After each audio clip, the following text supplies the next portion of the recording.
us. Hold on, we're getting started. I just need to be a little louder, and then we'll be okay. Hold on. Here we go. And we're here. Hey, how you doing? I'm sorry, I'm very excited right now because Summer just, brought me a smoothie and complimented how fluffy my hair was. So that was nice. It was a nice moment. Hi, everybody. Welcome to the show. Good afternoon, good evening, and good day, wherever you might be throughout the world. Thank you for joining us once again for this trip through the madness that is right-wing human centipede lunacy auto-fillating itself. I don't know what the hell is going on.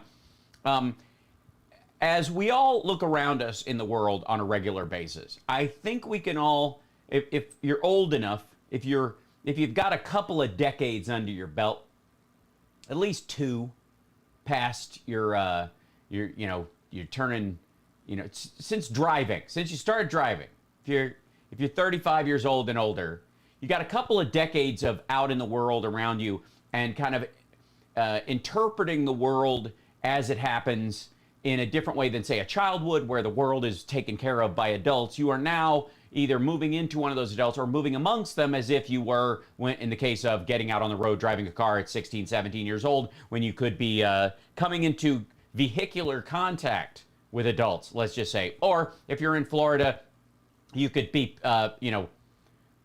offered tuition payments by an adult who just happens to be a Florida congressman. But I digress. But I think we've all been through, in my lifetime, I have been through, I was born during the Vietnam War. I grew up in the Cold War, was taught to hide under my desk to stop myself dying from nuclear fallout, or at least I guess my desk would become a coffin. I'm not quite sure what it was supposed to help with. Disco, so horror. I went through I was in LA during the big earthquake, the LA riots. I was in Canada during 9/11. The Iraq War, the Afghanistan War starting, the 2008 crash, HIV, there's lots of stuff. And then the pandemic comes along. And I think a lot of us have that kind of sitting on our shoulders, as we think about other stuff. And after a while, you start looking at these old people who, I've got to open one of my pages. You start looking at some of these old folks, bless their hearts, been around for a good long while, and they seem to shrug off the horrors of the world in a way that you and I aren't capable of doing. And I think it's really just because it's stacked up after a while. After a while, they've just had so much gnarly stuff happen in their lives that nothing phases them, at least not on a scale that would make them divert their plans for their life or the rest of their day. And so when stuff happens like the Israeli-Palestinian conflict, which is absolutely flaring up right now and absolutely requires intervention from the rest of the world to tell them to knock it off, and absolutely requires the two parties there to come together and try to work out a peaceful solution to this horror show. That's all that is true, but it's also true that we've seen this movie before. We've all, for God's sake, how many times have we seen these flare-ups in Gaza back and forth in the last 40 years?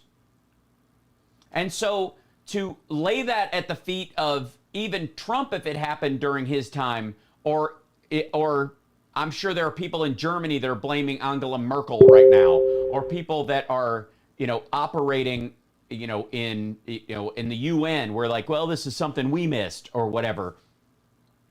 Laying that at their feet, when it happens, the cause of it and the growth of it is ridiculous.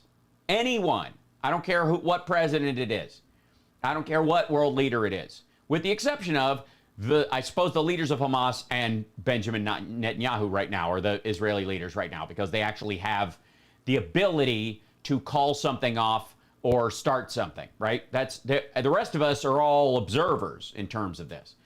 And so when these things come up, there are things the United States can do, and there are things the United States can't do. We're not going to invade the place. We're not going to strafe bomb anybody on anybody else's behalf. There's a limitation, right? Palestinians would be fighting back if Israel weren't being genocidal settlers. Well, that is a valid, debatable point. And the Israelis, I'm sure, would say that giving the Palestinians these territory, which belonged to the Jews during this time, was a mistake, and they want them back or whatever. Again, that's not even the part I'm touching on. There is a moral conversation to be had here by both parties. There is a moral conversation amongst the world about how you settle things, and that ain't it. What I'm dealing with is what you and I deal with in our lives, which is looking at the news, recognizing this thing. Now, consider how many times you have seen the Israeli-Palestinian conflict on your television set back and forth over the years. Now think of how many times you've seen that kind of similar footage or conversation about the conflict in Myanmar, the conflicts between Modi's people and Muslims in India, how much footage you actually saw of Russia, Crimea. That's my point. Is that there is an element. Hello, Melbourne. Welcome. This is something that. The Bible talks of wars and rumors of wars all the time, as a sign of the end times. And that's a reason why everybody always thinks the end is nigh, because there will always be wars and rumors of wars, right? So that argument, I have no issue with, yes, the Uyghurs in China. I think that there'll never be footage of, and that's a great example. So my point is that the right wing is now seizing this to say that the world is on fire because Biden-ness. That's the part that I want to address. Is that Biden's been on the clock for 100 and some odd days, 115 days, whatever it is, and now never mind the fact that Trump could not give Netanyahu more rope to hang other people with. Never mind the fact that he was fully supportive of any kind of violent action that he wanted to take. That doesn't matter. What matters is Biden's now in charge, so everything is his problem, except for the economy, which is all Trump's doing and is good because of Trump, right? Even though the stock market started to go up when Biden got elected at an extreme pace, simply because people felt more comfortable that the future would actually be there when they got there. So, anyways, I'm going to be enjoying my smoothie. And now I had to go online. I want to show you guys something. Let me show you this. This, ladies and gentlemen, is Telegram. Telegram is one of the areas where Lindell and Steve Bannon and all these folks post their garbage to get around the terms of service aspect, because it's basically like a WhatsApp. It's just a little bigger. It's like Weibo, which is the Chinese social network that's based on text ideas. And there is no flank. There is no flank. I don't know what the hell is going on. Flank is just a ruse to gather the cell phone numbers of supporters so we can sell them pillows later. It's either the most ridiculous thing, the weakest launch in all history of a social media network, or the greatest marketing scam that's ever happened. Because if Mike Lindell has ultimately found a way to P.T. Barnum Trump fans into buying his pillows because sales were down,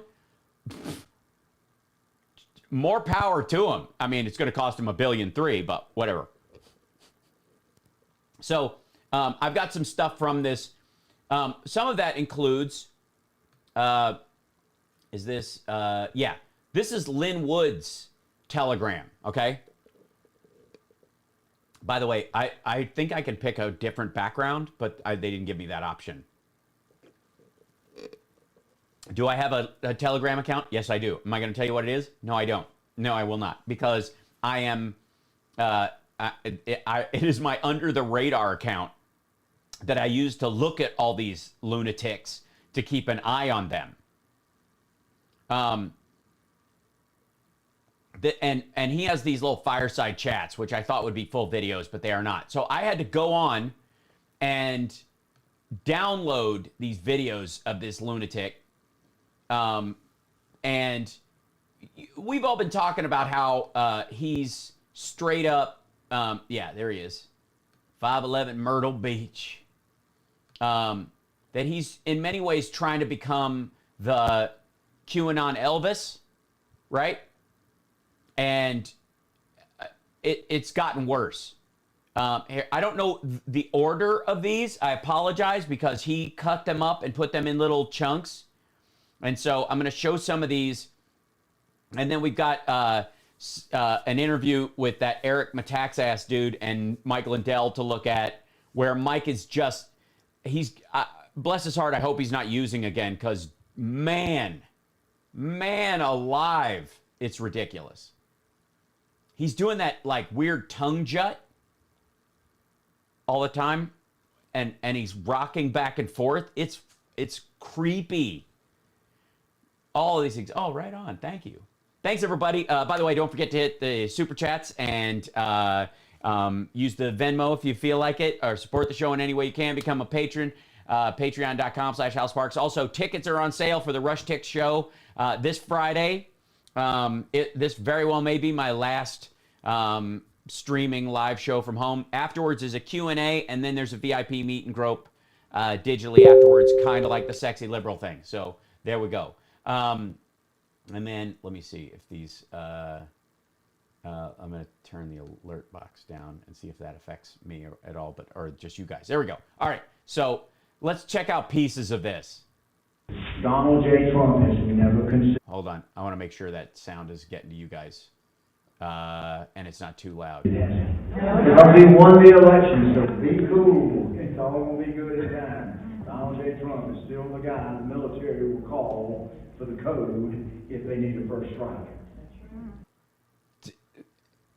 Donald Trump is still president, and he's got the codes for the football, and they're going to have to call him if they need to issue a first strike. Now, who thinks Donald Trump knows his own phone number? Who among any, seriously, who thinks Donald Trump knows his own social security number? How many digits are in this code? I'm a little lower there, a little low. I'm trying to gack this up a little bit. Let me see if I can bring up the volume a touch. I think that's maxed out where I am, because I don't want to spike it there, but it should be all right. Hopefully it's okay, sound-wise. I want to keep it in that warm, lovely area where it's not too bad. Let me see if I can bring this up on my end, if I brought mine down at all. Hey, there. Hey, buddy. Nope, that's as loud as that one gets. Okay, so... Okay. Well, fingers crossed. Should be all right. Maybe here I'll pump the gain a little bit, see if that helps. See if the audio is okay. Boink. How about that? That's a little better. There we go. And I don't want to get up into the red, as you guys see, because then I get excited and then I peak the thing and then it sounds awful. Okay, here we go. That should be better. All right. And we'll bring him down a little bit. Listen to this asshole again. Listen to this. They will call for the code if they need a first strike.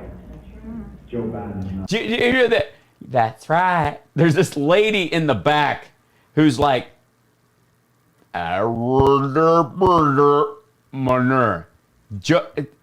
to God. Think about, I mean, it's one thing to think, yay, thank you. It's one thing to think this dipshit believes Trump really won and Biden shouldn't have been inaugurated. But this straight-on dude thinks, no, I did not say Friday's my last day of live streaming. No, not by any means. We are soldiering ahead. Joe Biden is not the president of the United States.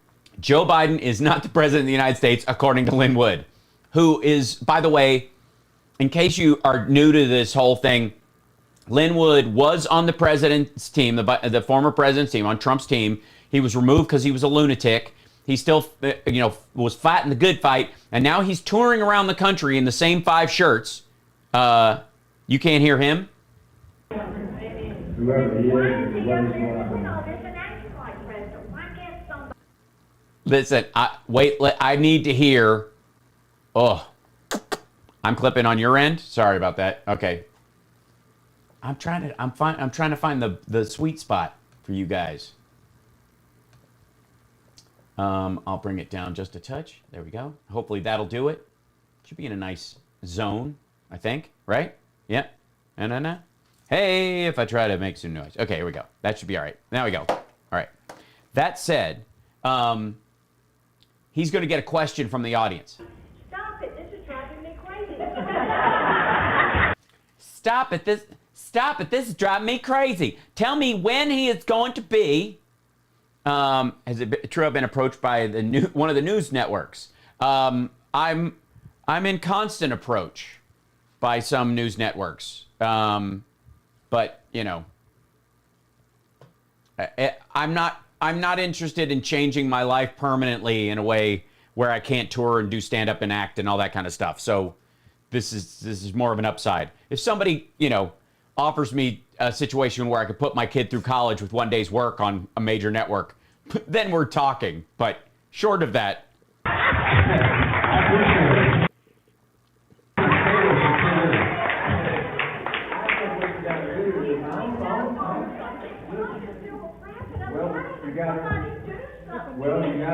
If Trump is still president, why doesn't he do something? By the way, it's not you. The audio on this is very fuzzy. I think they could have fixed this election in a month. Right. I think they could have fixed this election in a month. Has The View ever called you? That's great. I've actually been on The View. I co-hosted The View with Joe Scarborough.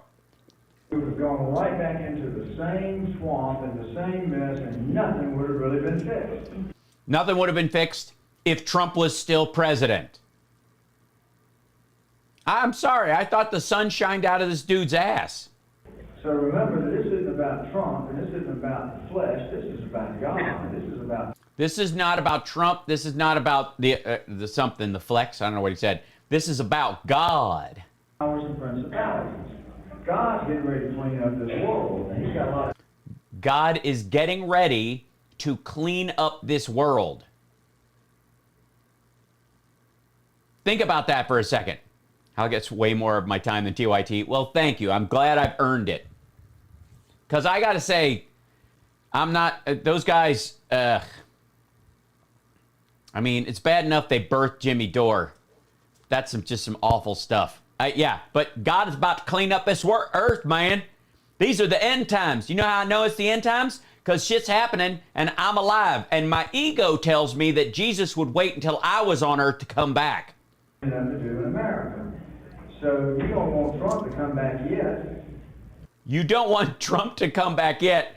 You want God to be able to clean up shit first.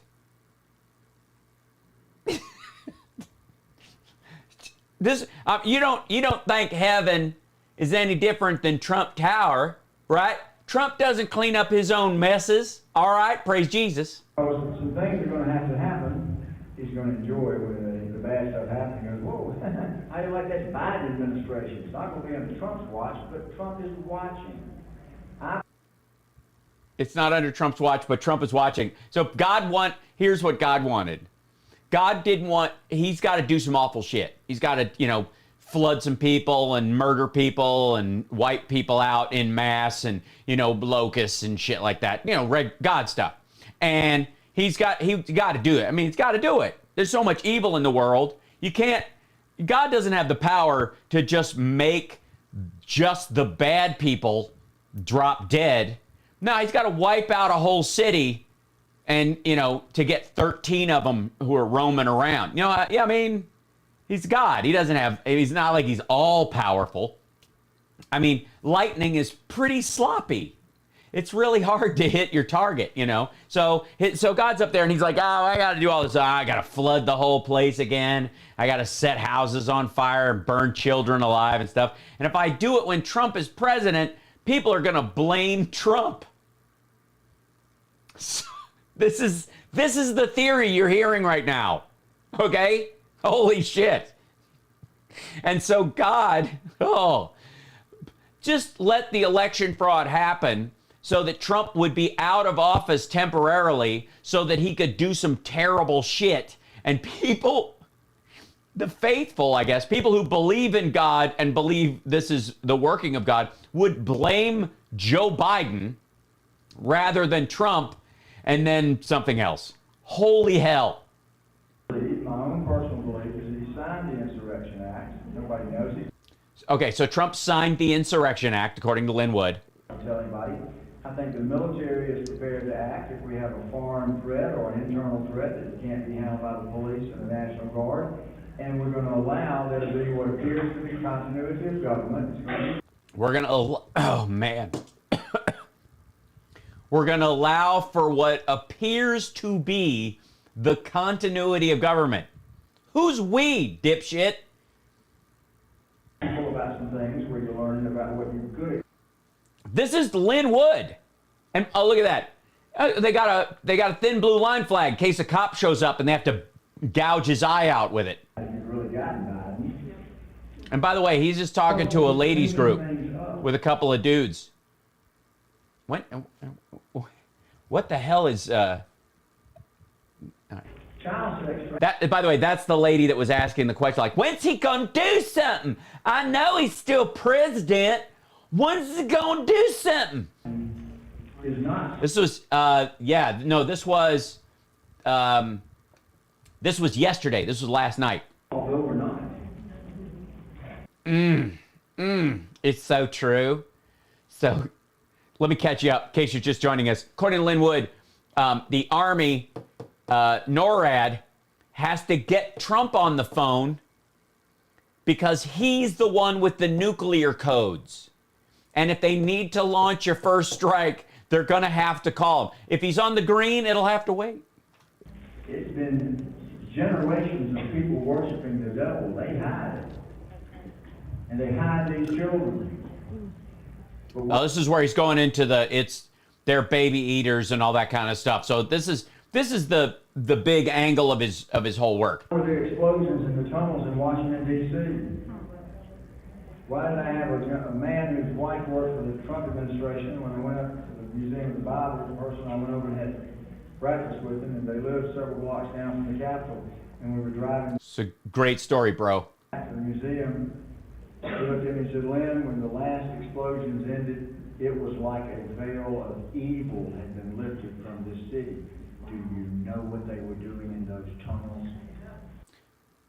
Do you know what they were doing in those tunnels when the last explosions were, like, okay, folks, I haven't bothered to look up these pictures because I don't need them, but there were the stands that they built for the inauguration stuff. They took some gallows, I think that were from Lebanon or something, and photoshopped them over that. And then people were photoshopping children being like small people, like it was a long away shot, so there's no detail in it. But the idea was that they found these children in the basement, and on the 20th they were marching them out. And here's what I don't understand. See if you guys can follow me on this, because I'm fucking confused.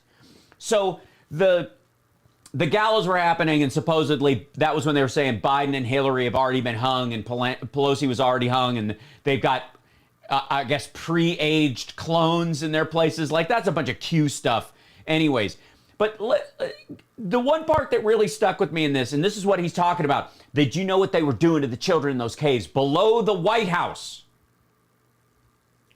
Under the White House. That supposedly, when Trump left, they marched all these kids out and saved all these kids that were in the tunnels. So let me get this straight. The entire time Trump was president, there were children being sexually assaulted and consumed as food under the White House.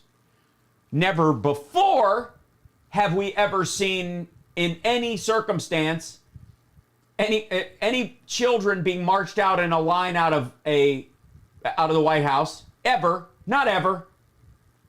But not the beginning of, not after Obama leaves office and oh my God, Trump moved in and he found all these kids and we had to get them out. The only time there's ever been, according to these folks, and obviously it's Photoshop bullshit, but that's not the point. The point is these folks think that when Trump left office, when he left, they escorted rescued children. When Trump was no longer president, which seems to say that the only person who had children trapped in the tunnels under the White House in the history of the White House was Donald John Trump. What the fuck is this?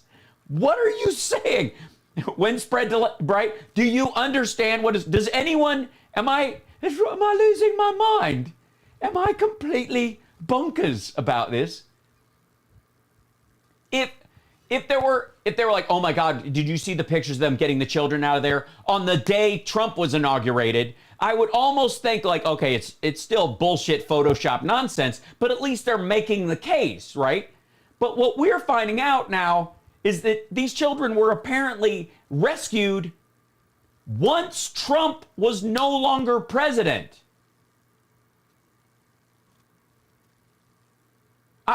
What? What? There's tunnels in Charleston. There are tunnels all over the world. There's tunnels in Charleston. There's tunnels all over the world. Yeah. There's coal mines. There's caves. There's road tunnels and access tunnels and subway tunnels. What's your point? Look up adrenochrome. Look up adrenochrome. Yeah, you know what you'll find out? That it can be synthesized in a lab. It's not even expensive. It's not even difficult to make. You synthesize adrenaline from cells you already have and you can make it and then you oxidize it. Adrenochrome is oxidized adrenaline. There's nothing fucking special about it. It's that you don't need this idea that you have to have hang kids upside down like kosher cows to get adrenochrome is just fucking dumb. If you're gonna make up a substance, at least have it be something that is so magically unavailable that somebody can go, oh yeah, we can make that in my garage. Do you need a kid? No, I don't need a kid. Good God. Wait, I scooped out my kid's brains for nothing? Yeah, you did. Sorry. Womp womp. Do the research. When they tell you you're a flawed messenger because you're a QAnon conspiracy theorist, they don't want you to look at the message. The message of Q, I believe, from my research, is truth. Yeah, but that's because you're a sap. Why are you pointing at me?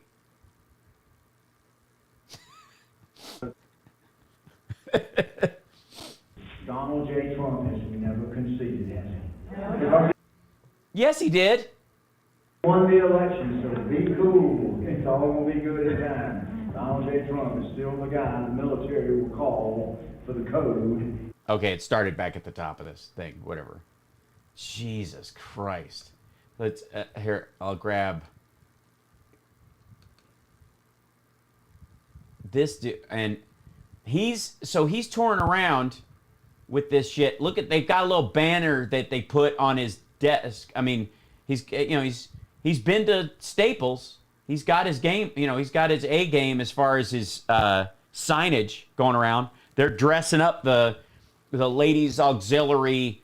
And by the way, golf association's ballroom for their Lin Wood visits, as he's, he did tap my shoulder. It's creepy.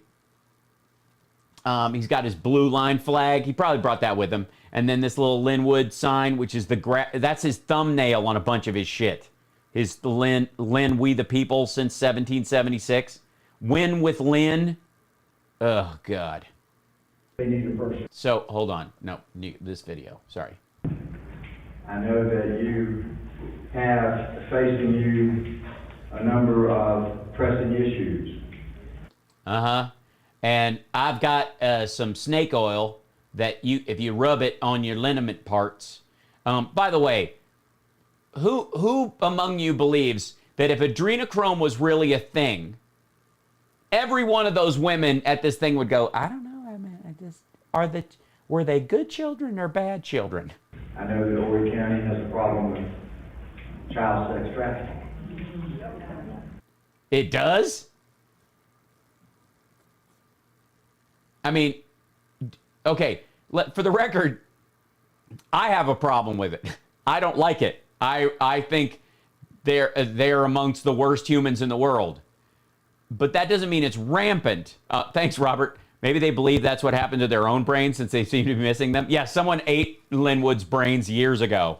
As do other cities in South Carolina. Why South Carolina? And why is it all of a sudden a problem in South Carolina when you moved there? By the way, he lives in South Carolina. He voted in Georgia. Yeah. Two cities in Georgia as to Thanks for the subscription. Don't forget to like and subscribe. And thank you for the super chat, Robert. Around the country and cities around the world. I have said very clearly that I believe that child sex trafficking is the real pandemic in our country and in our world. And I want to do something about it. Yeah, it's not, asshole. You know why? Because child sex trafficking isn't contagious. I mean, that analogy is just dumb anyways. It's his way of disappearing the thing. Oh, did I lose my stream? What happened? I need to check on this thing. What's up? Did I go away? What happened? Reload. Make sure I'm all right. Okay, good. All right. My screen went to black over there, and I was like, wait a minute. Restream blacked out on me for a second.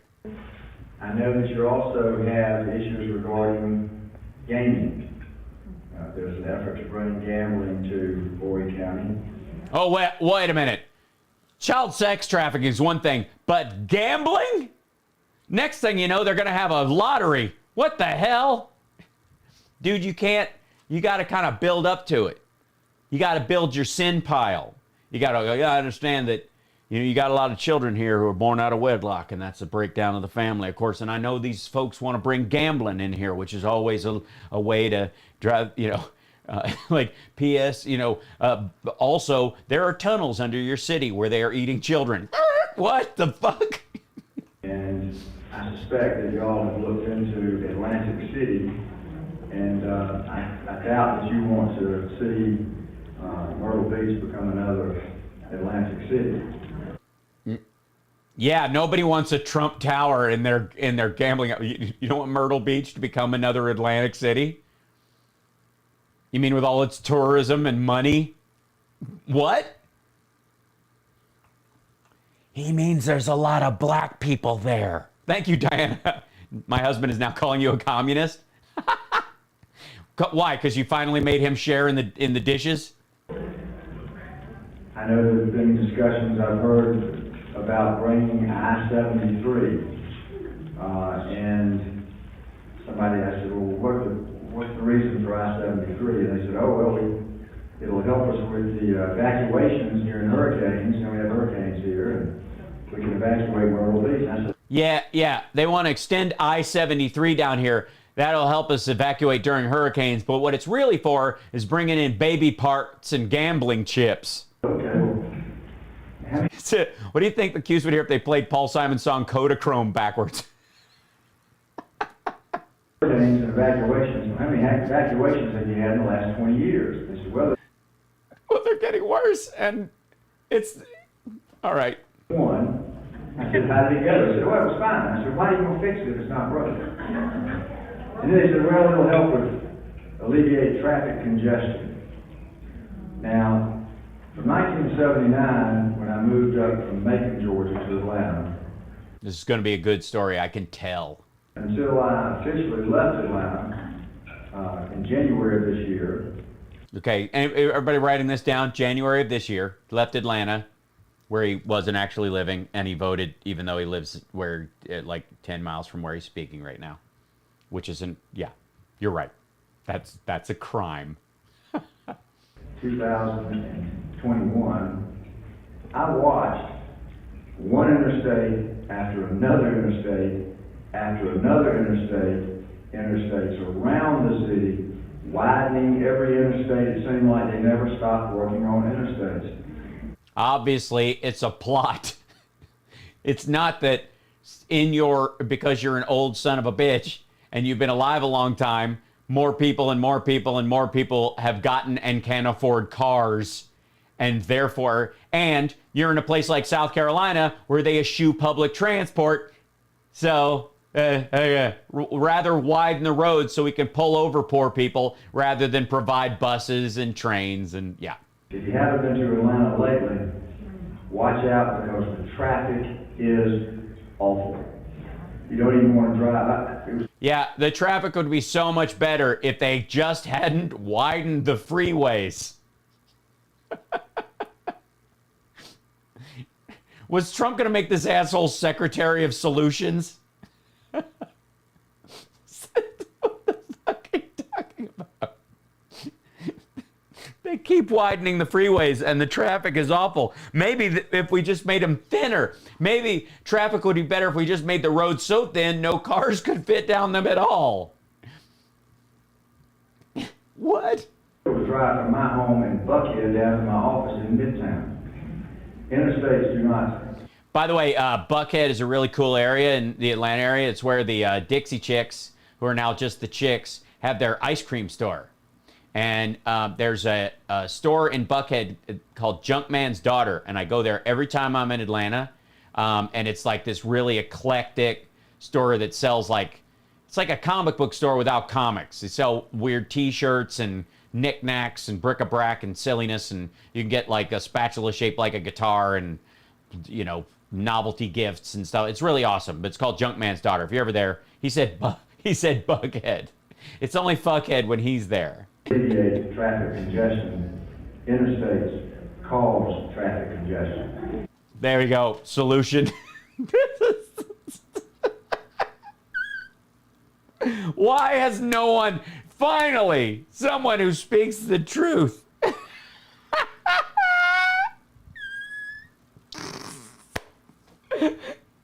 Interstates cause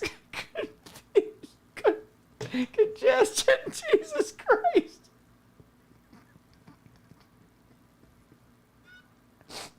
Oh my God.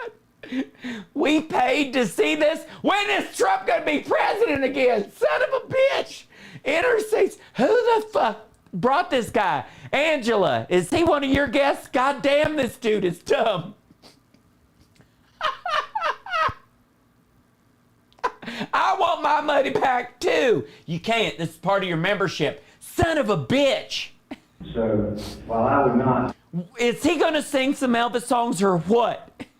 take away from the Eisenhower, listen to Dayton, the Eisenhower interstate system, which was developed by Dwight Eisenhower, named Oh, was it? It was developed by Dwight Eisenhower.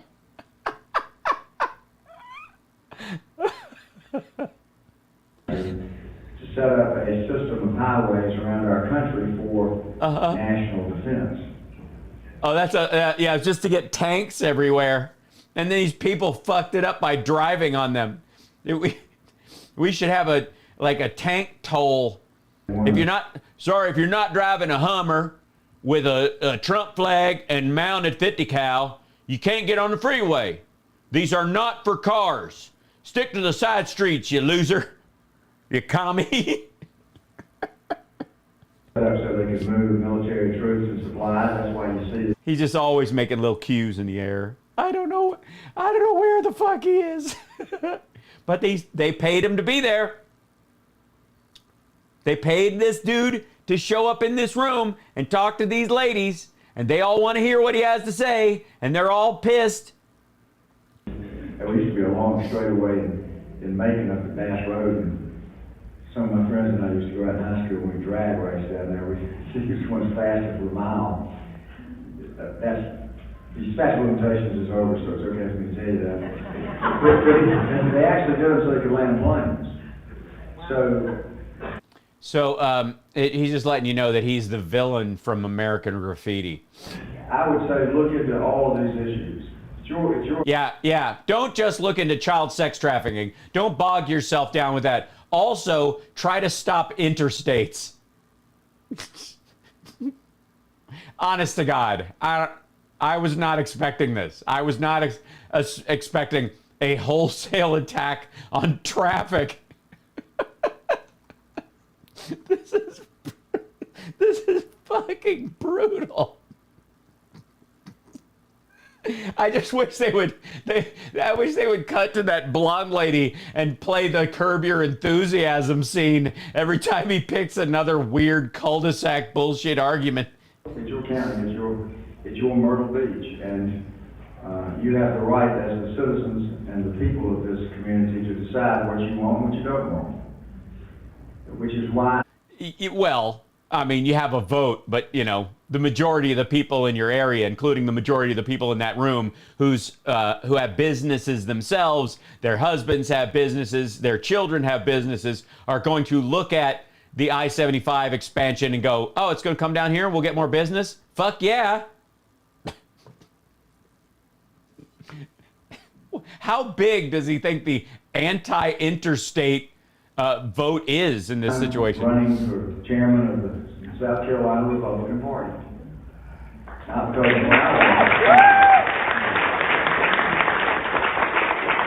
of Look at her. She is fucking pissed.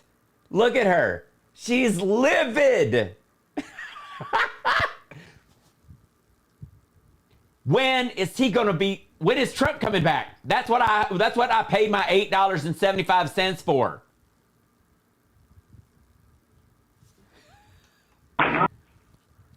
And that dude is amazing. She's already checking the program. Who's next on this? This lady right here. Look at the Myrtle Beach Ladies Club or something. There's some pent up stuff going on here. I know that you have facing you. Oh, this is and it just jumped back. That was the end of it. They cut away when he. Okay, next one. Lin Wood, live from the Orange County Daughters of the Confederacy, something or other. I don't know what the hell. Oh, God. It doesn't feel good for someone to tell you that your voice is not welcomed on this particular platform, or to tell you how many people can be at your church service, or to tell you what you have to wear, to tell you you have to put a mask on your face. Well, you don't have to wear one the rest of your fucking life. You don't have to not gather in your church forever unless you die from COVID. Then you are forever masked by the top of your coffin or the urn they put you in. You are forever told what to wear because whatever they buried you in, that's your outfit. You are not going to church ever again because you'll be with your heavenly Father and the Lord. It's not healthy. To tell you that you gotta sit 6 feet apart doesn't feel good, does it? No, it does not. It does not feel good. It feels very bad. When is Trump going to be president again? When is that away? To tell you got to put a mask on your children to send them to school, I know that would not feel good. Well, no, because you're worried about them and their health, and you're worried about them, although they might get a disease and survive it, they might have long-term effects that you don't know about yet. And of course, you don't want them to bring it home and kill anyone with a comorbidity or, someone who's elderly or their teacher and have that with them their entire life, because a child who goes, yeah, I'm the one who got grandma sick and she died and I lived with that from when I was 10 years old. Thanks, what John. we're experiencing is, I think, a time period where we're going to wake up. You've heard it called the Great Awakening. Oh, you're going to wake up, Nick. That's why you call it the Great Awakening. You're not calling it that because that's what Q called it to put another hook in the lip of Christian fundamentalists? Sounds a lot like woke, buddy. Wake up to realize that we've been asleep and we've let the media and other bad actors propagandize us. Excuse me, I am a sensational actor. Get us to where No, I mean, I really am good. I'm really good at it. Yeah. I'm honest to God. Not a role I couldn't tackle. I'll make you cry. I'll make you laugh. Do the whole thing. No worries whatsoever. I'm a professional, goddammit. I'm a better actor than he is a lawyer. That's a low bar, but still. didn't think for ourselves, but just believed what we saw on television, so that they could essentially take over our country and take away our freedom. No. No one's taking away your freedom. Any more than if there's a shooter and they tell you to shelter in place, and if you walk through, the cops might think you're the shooter and kill you, or the shooter themselves might kill you if you just refuse to. But if you bring your family with you and get them shot too, because you're like, what shooter? Your freedom is not being violated in that moment. Public health, public safety are normal aspects of society. Where they could destroy our middle class, to have a ruling elite. Bluetooth disconnected. So we, Who said what? What was that? I missed whatever that person was. so when you look at what they're trying to do, the globalists and the communists, all assisted by Hold on, back. our country and take away our freedom, where they could destroy our middle class, to have a ruling elite. Bluetooth disconnected. It sounds like a recording going, your call, this has been disconnected. So when you look at what they're trying to do, the globalists and the communists, all assisted by Jews. the deep state, that's the CIA and the FBI, and Dude, don't quit that. You're messing with our tracking device. Get your finger out of your ear. This is how I'll always remember you, Lin Wood.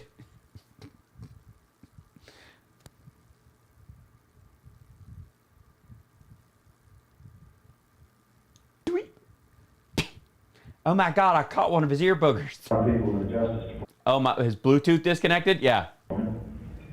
Somewhat similar to what Dwight Eisenhower warned about in his last speech before Kennedy became president. Same thing Abraham Lincoln warned about. Same thing that Donald Trump has warned about. Oh. Golly. What did he warn about? Oh, if you give the military too much money during peacetime, it'll be, The military-industrial complex. Chad was Yeah, the best way to save yourself from the military-industrial complex is give the military the biggest equipment raise they've had in 4 decades. Give them, $2.5 trillion worth of extra shit over 10 years. telling me just before we started that he had a friend that had been shot in Afghanistan. What are we doing in Afghanistan? Well, I don't know. Why didn't Trump get us out? We're helping train them. We've got security forces protecting the people who are training the Afghans. And our numbers they were smaller when Trump came into office. They ballooned a little bit while he was there. Biden's getting them out. He sent in security forces to help them evac. That's basically where we are. Our boys and girls, the young people go over to this faraway place for 20 years almost since 9/11. What are they doing there? I already told you, Lynn. You know. Why don't we let Afghanistan run Afghanistan the way they want to? And let America. Yeah. Why don't we just let Al Qaeda grow more terrorist cells, so we can use them as a pretext to strafe bomb other countries in the future? I mean, why would you even wanna?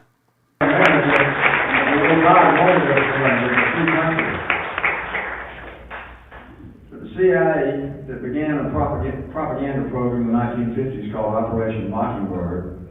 Operation Mockingbird. Let's see. Hold on. Let me look that up real quick if I could.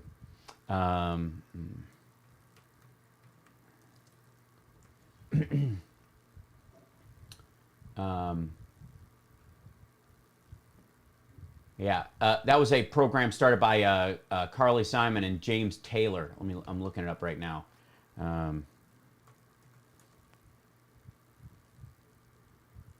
Project, here we go. CIA wiretapping operation introduced by John F. Kennedy. Let's see, in October 2001, the Miller Center of Public Affairs published transcripts of secretly recorded conversations in the Oval Office during the summer of '62 when Kennedy took steps using the CIA to spy on Hanson Baldwin, the National Security Report for the New York Times. Baldwin had angered the president with an article that divulged classified information from a recent national intelligence estimate, including a comparison of the United States and Soviet Union's nuclear arsenals and the Soviets' efforts to protect their intercontinental ballistic missile sites. Knowledge of Project Mockingbird was made public in 2007 when the CIA declassified a 702-page document widely referred to as the Family Jewels. Document was compiled in response to May 1973. James Schlesinger asking CIA employees to report any past or present activities they thought might be inconsistent with the agency's charter. Project Mockingbird, a telephone intercept activity was conducted between 12 March 1963 and the 15th of June 1963, targeted two Washington-based newsmen who at the time had been publishing news articles based on and frequently quoting classified materials of this agency and others, including top secret intelligence. So we're talking about a CIA project that lasted about 4 months. Okay, just clarifying. Thanks. Sorry, back to you, Lin. Discovered in 1974, the church committee hearings. They said, well, we won't do that again. No, that's not true. They just took it off the books and went undercover with it through many numbers of organizations where they still were propagandizing the American public.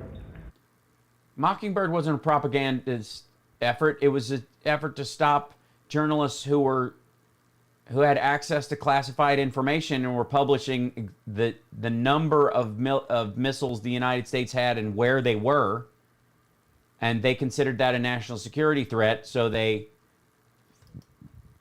this wasn't a propaganda. What? The CIA is not allowed legally to operate in the United States, but it is everywhere. Well, yeah, of course they dig the tunnels for the pedivores, right? Isn't that how it works? What does my cat shirt say? Oh, this is a Maneka Neko. It's a happy cat. I've even had several people I found out that came to work at my property, CIA. Oh my God. Oh my God, guys. CIA people are coming to work at Lin Wood's probably. The CIA is, I mean, they must be on hard times. They're firing people. In schools, they're built into the federal bureaucracy. So the president can change. They don't, but they're still there. Huh? Was that the end of that one? Jesus Christ. He thought that was worth an actual cut? Oh, God. Is this... Mr. McKissick can write whatever he wants to. I know he's got some of his people here. Tell him I said this. He can write whatever he wants to about that. All right. This is the challenging part. Can you say Dame Judi Dench at least 3 times in rapid succession? It's not a topic, but just try. Dame Judi Dench, Dame Judi Dench, Dame Judi Dench. Yeah. He can tell every lie that he wants to tell. Uh-oh, they turned the lights out on him. That's the night that the lights went out on Lin Wood. I convinced the people of this community and this state that somehow I'm not mentally well. Let him tell those lies. Oh, this is because the thing coming out that they wanted him to take, his old law firm was insisting he take a mental health examination. And he said it was a violation of his privacy that it was either that people reported on it, but he was the one who told people. But you tell him one thing. Let's see, here you go. Wrong. Okay, hold on. Somebody's saying in here. Operation Mockingbird recruited leading American journalists into propaganda influence operations. A front group, CIA supported front groups exposed in 1967, Ramparts magazine. He didn't say Operation Mockingbird. He said Project Mockingbird. If it's Operation Mockingbird then that you're talking about, that's fine. He said Project Mockingbird.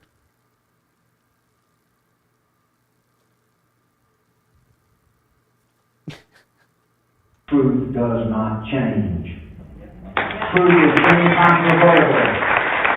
Truth does not change. Truth is incontrovertible. Okay, all right. And we can keep telling those lies, just like whoever's playing president can tell you lies, just like the propaganda media can tell you lies, just like you can tell these folks lies, just like you're a liar and you make your living being a liar.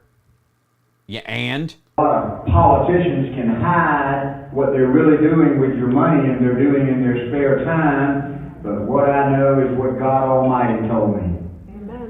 God Almighty has told you nothing, sir. What you are about to engage in is commonly referred to as blasphemy, and you are lying. Every lie will be revealed. Watch it happen. Every lie will be revealed. Watch it happen. Was that a direct quote? Every lie will be revealed. God is truth, and truth is God. And you can't change the truth. I thought we couldn't handle the truth. I guess both, probably both. Look at what they did to Jesus. He had the masses following him. He threatened the political power of the Philistines. I will say, for a man who thinks the end is coming, he's eating well. The Roman Empire. Yeah, he's a finger wagger. It's true. What did they do?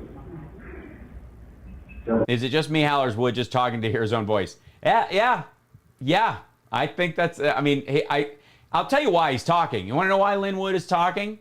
Because Lin Wood is being paid to talk, and he has to talk for a certain amount of time per his contract. And so he will talk until that clock is up, and the minute it's done, he'll say amen and walk off. Pretty limited, not pretty. No, Lin Wood cannot handle the truth. Repeats itself. They did what Mr. McKissick's supporters are trying to do to me. They lied about him. They went out and whipped up a frenzy with their agenda to... Oh my God, this is just him bitching about his law firm. This is what you want to hear. All these women paid to hear this asshole tell them that Trump is still president and he's going to come back in August or October or some shit or be their Christmas present. And that's the entire purpose of his speech. And he is eating up time bitching about his law firm making him take a mental health exam because he told them he was Christ. Their power by lying and saying that Jesus was guilty of blasphemy. And in getting the crowd whipped up in the frenzy of the lie. He's riffing here. This is not... There's like, you can see like 4 thoughts floating around and he's just trying to connect them because they sound good. The people forgot about the body of Jesus' life's work. He had healed. Yeah, he was a hell of a carpenter on top of everything. I mean, he makes you a bench, it stays a bench. Documented fact. John said he performed so many miracles there wasn't enough parchment to write them in the Bible. But they got the masses. That's why they had to wait 70 years. That's why the Gospels were written 70 years after Christ had died, because they were waiting for more parchment. It was backed up. It was on the Evergreen. It was in the Suez Canal. It was stuck. Put up in the frenzy of the lie. Send that to Mr. McKissick. I'm not happy with that fellow. They got him whipped up in the frenzy of the lie. They forgot about the body of Jesus' life's work, and they yelled, "He's crazy. He's guilty. Kill him." No.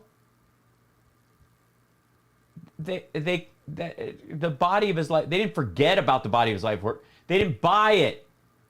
He was saying it was the Messiah. They didn't believe the Messiah had come back yet, and they also believed that the elders and leaders of the church would know and they'd be first informed, so that they killed him because they didn't agree he was the Messiah. That's why they let the wrong... What? This isn't even debatable if you've actually read the Bible. The fuck kind of Cliff Notes bullshit is this? And they killed the Son of God. Do not be fooled. They didn't kill the Son of God. Crucifixion was part of his mission on earth. There is no Jesus without Judas. Judas is the best apostle. Do you understand that if you believe the Christian story, if you are a Christian, that there is no Christ without crucifixion, and there is no crucifixion without Judas. Therefore, Judas is the most beloved. Just throwing that out there. The ignoramuses, don't point at me with that finger, mister. Help. Oh, home, eaty. All right. By the attacks on the messenger. Focus on the truth of the message. Because even though they killed the messenger, the joke was on the devil because the messenger was God.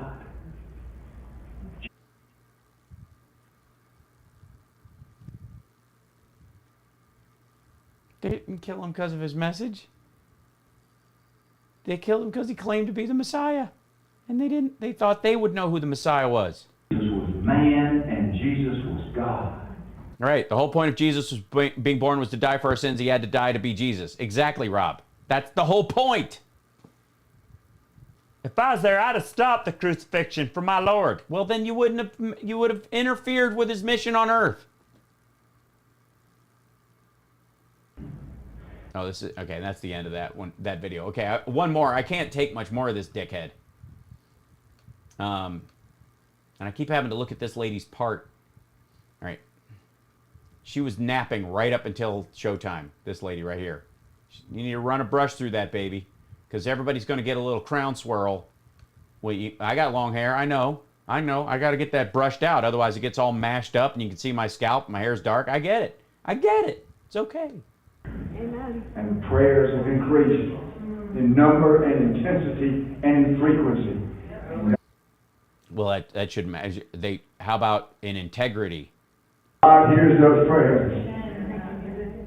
So you're going to circle along with me the walls of Jericho, and then at the right time the trumpeter is going to sound. God's going to tear the walls down, and we're going to take our country back again. Well, I think you're going to upset the build the wall crowd with that kind of talk. It's happening. And it's going to happen. God hasn't given up on America yet, and He hasn't given up on His glory.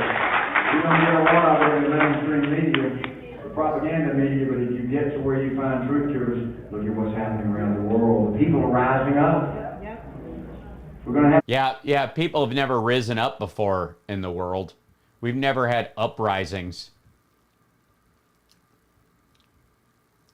Great reset. Except it's not going to flip in George Soros' direction. It's going to flip the switch. George Soros. What? Like, he name-checked Super Jew in video number 4. I mean, you could have spotted it. We're going to reset this world back in the direction of Almighty God.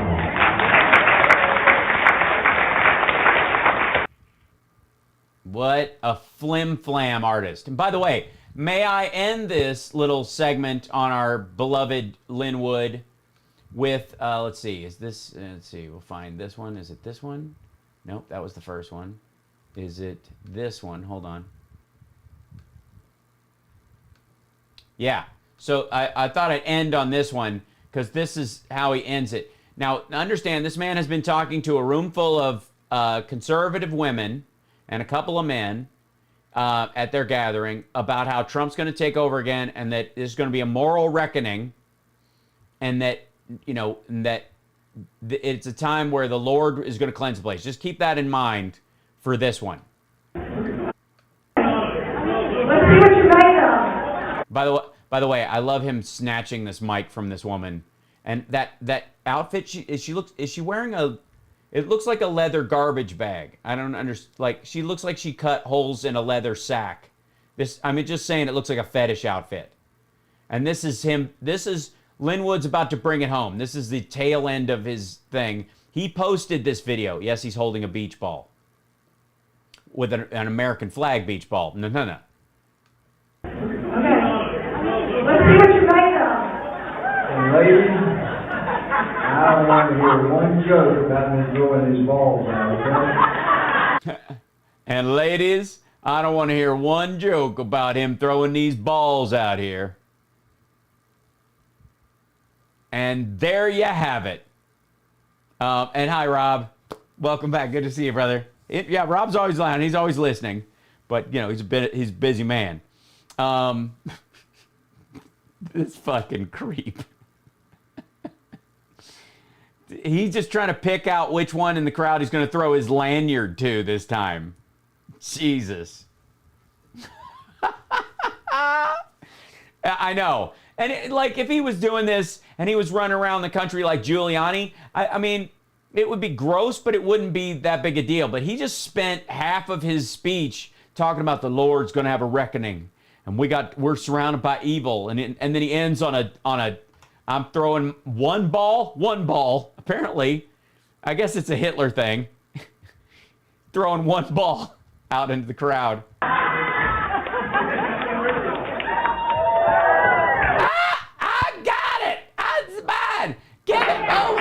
Oh my God! Oh, he's got a second one. There's some real athleticism here. I mean, it just, you know, the speech was good, but once he started throwing his balls out in the crowd, these ladies went cuckoo for Cocoa Puffs. I'm gonna tell you what. By the way, there is no way Karen LaKaren is not in that crowd. Oh, this is him. Wait. No, you couldn't. He's picking out which ones he wants to knock boots with from the crowd using these balls. Like the lanyards didn't work.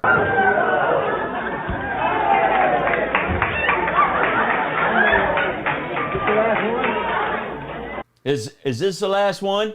Let me give it to. I'm gonna walk it over to.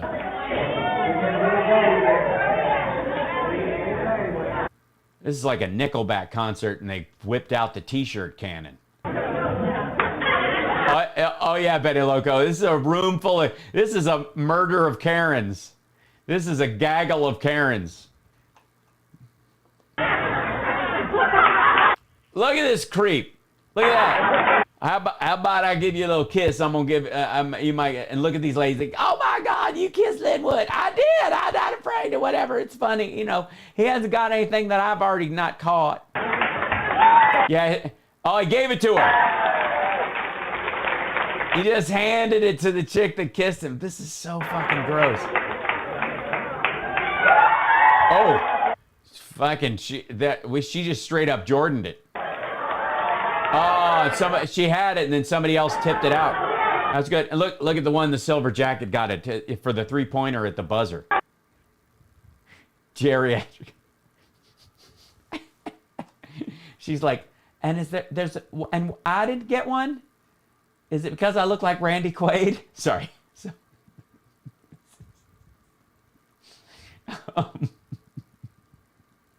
Oh, good Lord.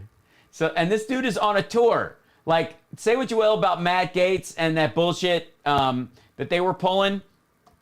You know, where they're like, we're going on tour. Where are you going next? Well, we don't really have any place. We're just, we're here. We're taking this all over the place. And then they didn't go anywhere. Yeah, somebody underpunched it. Yeah. Oh, God. He's just rolling around like a low-res Elvis, knocking boots with blue hairs.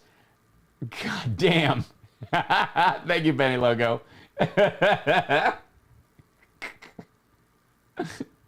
All right. So let me, let's see. Let me go to, Don Jr. is on Newsmax. And look at this stuff, by the way. If you'll recall, in the Obama administration, they came in on the worst economic disaster since the Great Depression. He's going to need a lot. You're right, Diamander. He's going to need a lot of Viagra for that room. And they're going to need female Viagra. I just can't understand why they would do it for him. Like, he's going to whisper in my ear in the middle of it that Trump's going to be president by July 4th, and he's going to fly out of George Washington's nostril at Mount Rushmore. It's going to be so good. If you'll recall, during the Obama-Biden administration, in the beginning, there was an economic collapse, and they spent their entire presidency building us back from that and doing it very well. But this is just going to act like this was because of economic policies they put forward. If they hadn't done this, if they hadn't done the job they've done, no one would have ever recovered, for the record. But, anyway. 2008, race relations good, 66. 2016, bad, 69%. You do know who was running for president and who was talking all the time and who was ginning up his own support all during 2016. And by the way, I understand why you wouldn't want to write race relations twice. It'd be exhausting. And like Biden and race, because at the end of from 2008 to 2016, it just got worse and worse and worse. It wasn't that in 2016 people were like, the Trump fans were coming out of the woodwork and the white supremacists had a renewed hero. A clutch of Karens, because they clutch their purse when anybody of color walks by. Is that what we're doing? Okay, so here's Don Jr. on Newsmax. And frankly hope that a lot of Biden voters are getting buyer's remorse. No, actually, his approval rating is now 63%. It's gone up. Buyer's remorse? Donald Trump Jr., Executive Vice President of the Trump Organization. Don, with the same pile of shit. Is that pile just getting... It's the same stuff. That's the same letter we looked at in his video that he made. He's Executive Vice President of making TikToks for the Trump Organization. Thanks so much for being with us. Yeah, and thanks for turning on your circle light. Thanks for setting it up so that... Yeah, thanks for lowering the shade halfway and being kind of in darkness. Millionaire. Again, folks, thank you for the super chats and support. Thank you, Motang. Thanks for buying a t-shirt. Thank you for the super chats. Thank you, Robert. Thank you, Diamander. Thank you, Benny Loco. Thank you, Raphael. Thank you, Jay. I, if you'll notice, am not using this microphone today, which you can see over here. See this guy? I'm not using that right now. I'm not. Because, thanks to you guys, I was able to replace the Pico stream that we used to use all the time for the stream that got destroyed because the original versions of these, the little clip that went on was very delicate. The first gen of these things broke apart and it was very sad. So I was able to buy a new replacement thanks to you guys. So that's why the audio is awesome and I can now get up. And when I walk away from the microphone and go into the other room and do something to tell you something, it doesn't sound like I've left the room because I'm still mic'd up. Because I care about the show, okay? This is not difficult. It's not even all that expensive. It's about $300. And yes, that's a big deal, but when you're doing this all the time, it's something, it's worthwhile. And these things are amazing. I have a ring light. The camera I'm using is one of these guys. It's a used Sony A5100 I got off eBay, sitting through a ring light. I've got two Elgato lights on either side. They were about $150 a piece. And the show looks great. Thanks to you guys. Thanks to our patrons. Thanks to the super chats. Thanks to all that put in. Meanwhile, this asshole is appearing on a network, relatively small, but a network news organization, someone who was recently eating Fox's lunch, so they've definitely got technology. He's allegedly a millionaire, right? And this is the shot we get. This is it. Look at that. What is this? What is this bullshit? Thank you, Raphael. And in honor of Rob Glenn, I wanted to talk tech because it's some help he gave us last year that actually kept the show on the air. But this, see what I mean? Like, this is just annoying. And yeah, maybe he's lighting like this because his eyes are so friggin' bloodshot.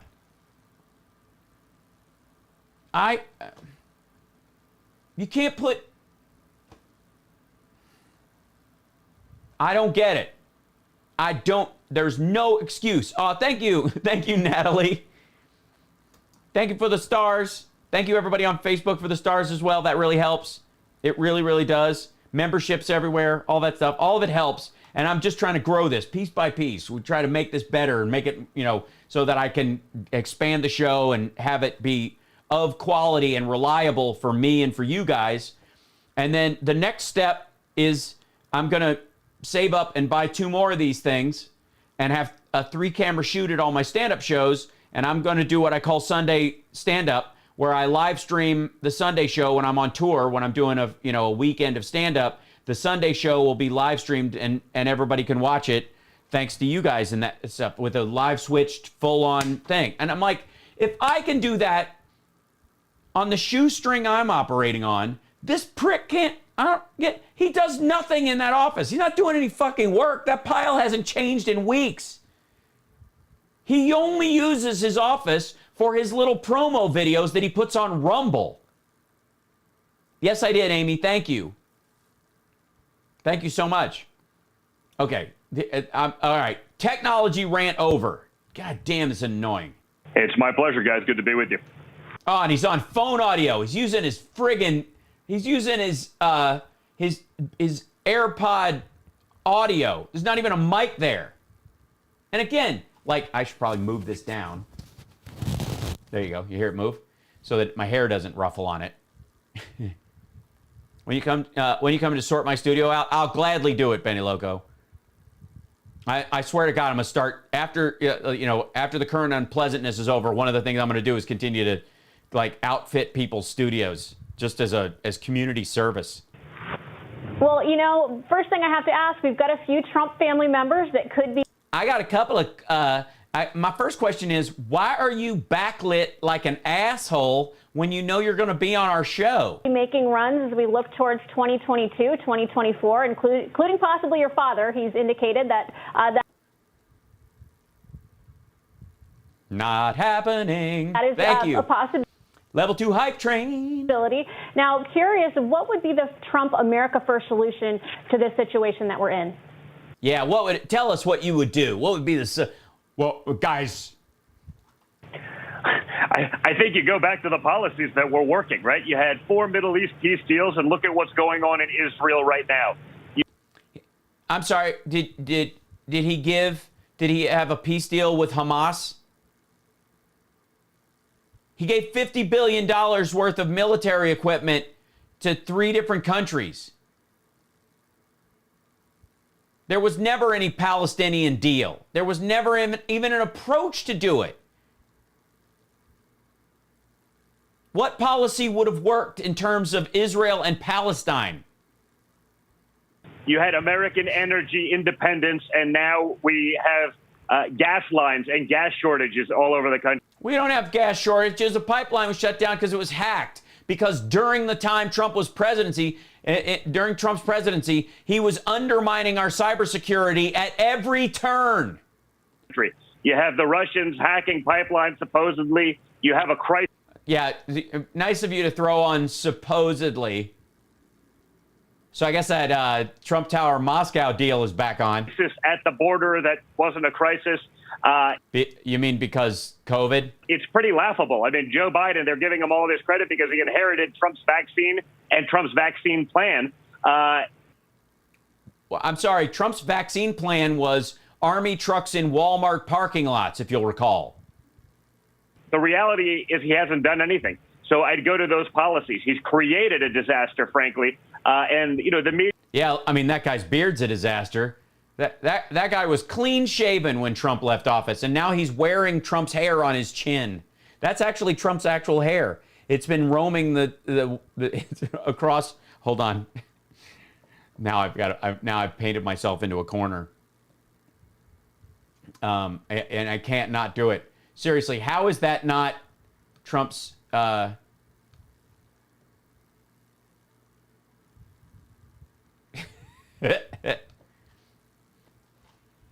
right, so the media is happy to turn a blind eye to what's actually going on. Remember what happened when Donald Trump said, we're going to move the embassy to its rightful place in Jerusalem. People went crazy. It was going to be the start of World War III. Billions of people were going to die. Shockingly, nothing happened.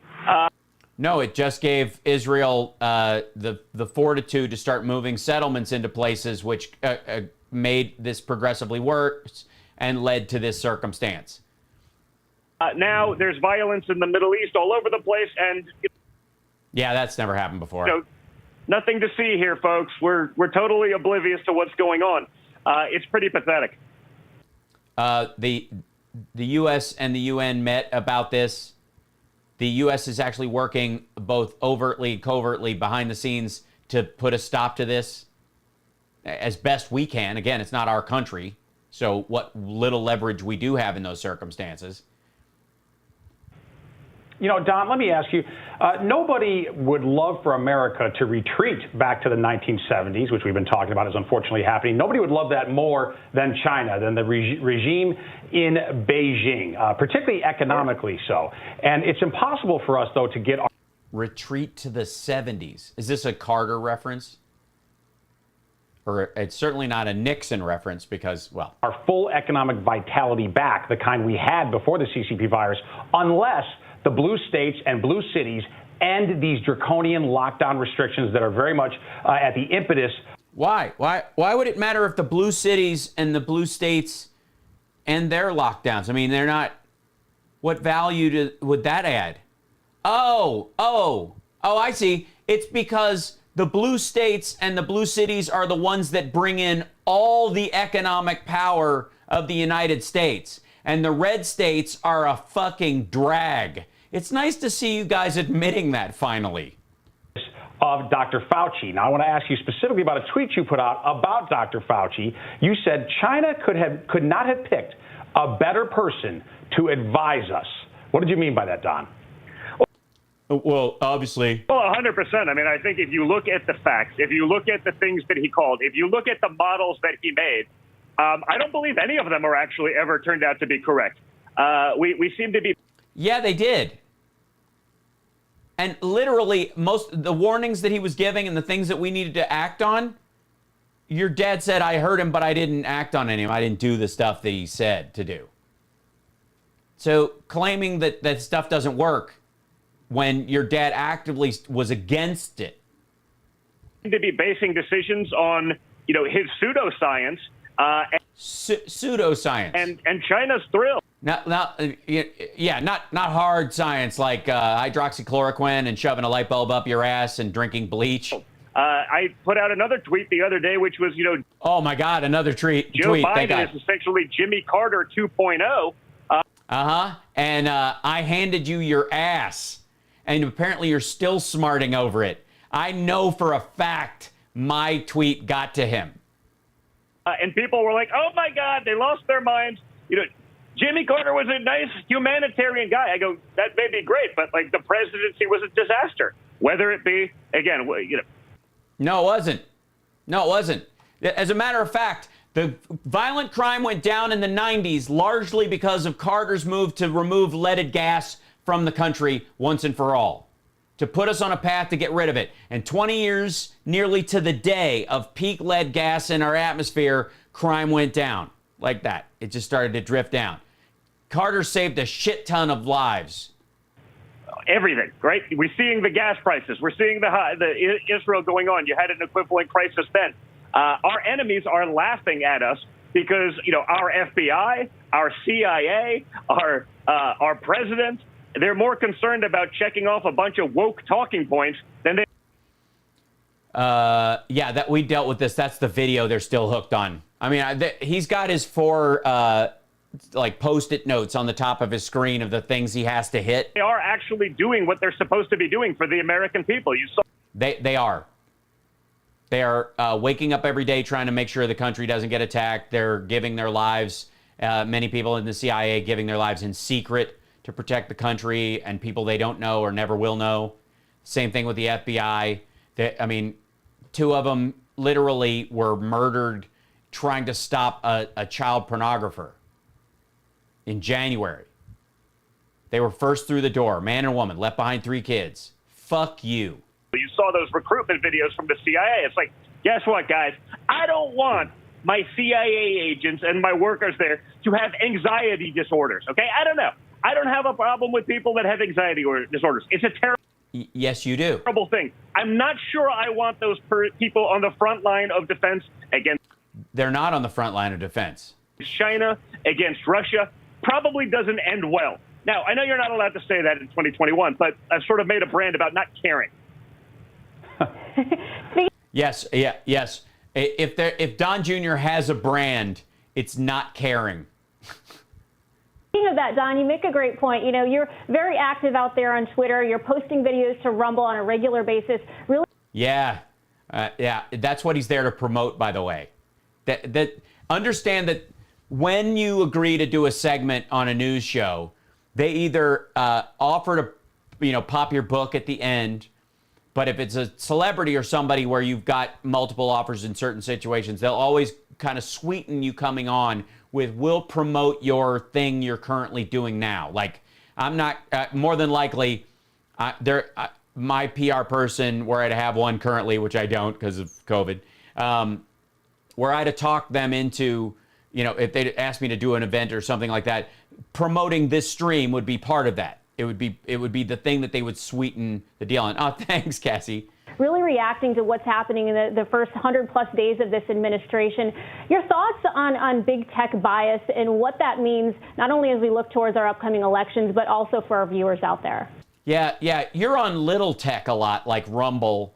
So what's it like to be on like a pathetically small outlet when you can't be on the big guys? You know what I mean? When you want to say all the stuff you have to say, and there's tons of people saying the exact same thing you are. They just say it more artfully or have a better vocabulary so they can get away with it. And here you are getting kicked off all these things because you dumb, son.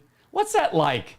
Well, it's rampant, and that's why I'm trying to get on other platforms and spending a and this is for Susan. Trump is not the president. He will never be president again. He doesn't want to be president, and he wouldn't pee on your gums if your teeth were on fire. A lot of time on platforms like Rumble, where they're at least sort of free speech. They're not. Yeah, they're great. Yeah, I have a piece from Rumble. We'll get to that in a moment. I see what happens to my analytics and some of the other things. One platform I had last month, I had 20. It was close to 28 million, or maybe 28.4 million impressions.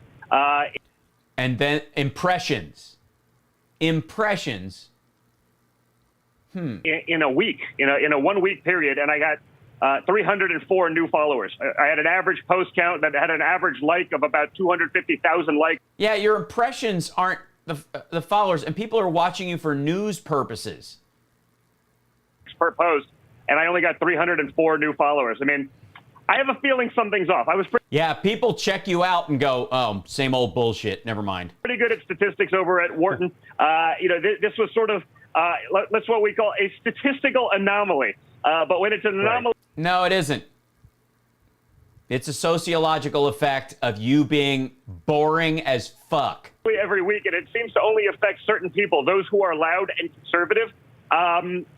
Bullshit. There are plenty of loud conservatives that have channels on YouTube that are growing like wildfire still. The Daily Wire, Ben Shapiro grew so fast, they had to start their own company because they had such a big audience. You got to wonder. And so. Yeah, you got to wonder why people look at your shit and goes, I could just go watch Crowder say this. At least he makes me laugh. It's the same shit. Why would I listen to this dude babble while looking at Post-it notes attached to the top of his phone to try and remember his talking points on a 5-minute video, fuck up twice, and not bother to edit or put them or go back and do it again? So, platforms like Rumble, don't seem to have that bias. Again, they also don't have that audience. Let's see. I think I have. Yeah, here you go. This is a Rumble one. This is the Eric Metaxas show on here. It's Eric and Mike. It's obviously just today. It's got 1,900 views. So what if Michael Lindell is paying millions of dollars and financing this dude's show entirely for this episode? So what if my live stream is kicking this live stream's ass? 79 rumbles. I think we can get more super chats this episode than that. I'm pretty sure, right? this is, I mean, good Lord. They're more than happy to host people with alternate views of mine. Trump is not your president. I mean, you can feel like he was your president because he was yours, and a lot of people are like, I was a Truman man, and that's fine. You're allowed to believe that. Trump is not the president. He's not the president. He's never going to be the president again. But thank you for adding to our viewer points. But I don't see sort of an impediment being a conservative to get on that platform. So I encourage people to check it out. Check out my videos there. I sort of. Okay, they're then Rumble might be one of the ones they're talking about buying. They're trying to drive the audience up, and if they're and more than likely, so there's always been this talk about Trump buying a social media network or starting his own, but we all know that Trump doesn't have any money, and largely is a branding exercise, right? That's an ongoing thing with him. So what they do is they go in and go, hey, we've got a big name, and therefore give us a licensing deal, and we'll call Rumble, Trumpistan or Trumble right now, and that'll be the site, and everybody will come because they love us. But his Rumble account isn't doing better than Dan Bongino's, or anybody else who's doing well on there. It's kind of flatlining. So it's hard to make that branding thing where you deserve more than 4% of revenue if you're not bringing anything to it. So now he's on Newsmax trying to pump up his channel so that they can make this. That's what's happening. That's what's going on. They're either because they don't want to buy YouTube. It looks like shit. Sort of put up the content that I know will be fact-checked elsewhere, on that platform. Not that it's fact-checked because there's actually anything wrong factually, but because. Well, that's why you're on Rumble, because you don't want to be, because nobody cares to. Like no one's fact-checking his videos because no one gives a shit about his videos. I'm like one of the only places that plays his bullshit.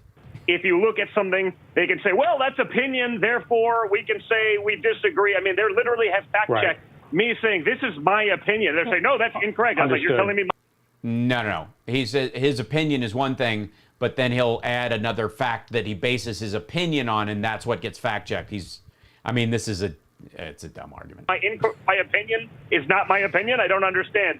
That's not their fault. You're dumb. That's what happens to dumb people. They often encounter moments where things are going on around them, and they are completely baffled by the fact that their idiocy has confronted reality. I mean, that's. But you see that bias, and again, it only goes one way. Right, Don. To that point, and you're right. When the anomaly. No, it doesn't. It's just that the egregious lies are apparently one direction most of the time. All line up in one direction. They're no longer coincidence. There's something going on there. But I want to. Yes. You are all collectively lying about the same thing. How come they don't fact check the pro-vaxxers? Ask you about that regarding social media and tech tyranny. Two-part question, really. Was it a mistake when the Republicans had full control of the Congress and the White House? To fuck up so badly? So that they were not more aggressive in taking on big tech? And is that an important platform? Why would they, when they had control of everything, it was because of big tech. Facebook took rubles to pay for campaign ads for Donald Trump. If it wasn't for his Twitter following, he wouldn't, and his ability to just tweet out bullshit nonstop, he wouldn't have gotten the PR bump that he got during the beginning of the primaries. That was the primary reason why, during the primaries, he was pushed into the lead, was because he was on Twitter, and his following on there was taken as real, for one, which it wasn't. Half of it's bots.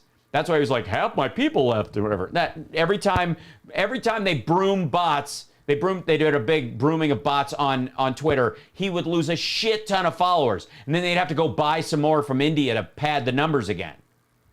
For retaking the House and Senate in 2022? I think without question. I mean, I've been screaming this stuff for 5-6 years. I mean, I think what I've been very vocal about is that the average.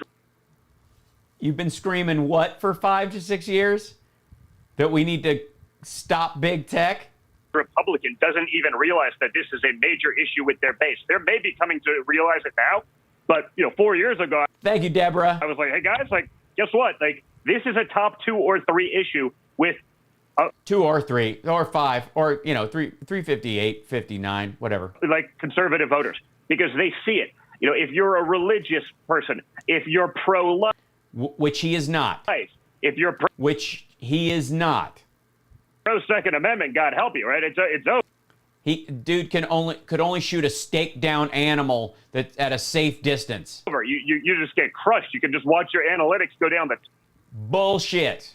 There are tons of pro-life people who believe that life begins at conception, who have maintained their accounts on Twitter and other places because they never ratchet up to the tiller, the baby killer nonsense. There are plenty of people who are conservative Republicans who have accounts on all of these. They just don't call for a violent insurrection.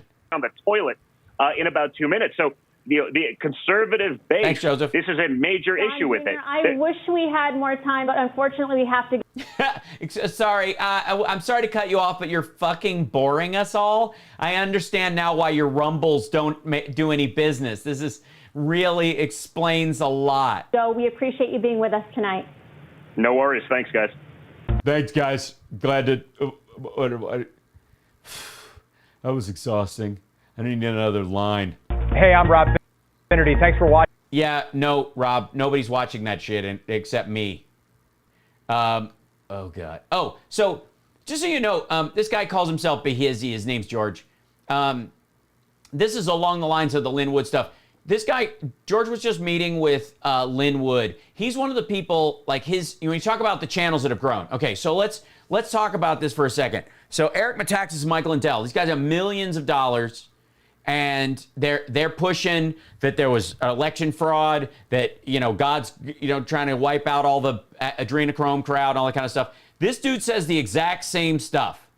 This guy George says the exact same stuff, and look at his view count. He never was anywhere near this kind of number before. He's got 151,000 subscribers and 241,000 views.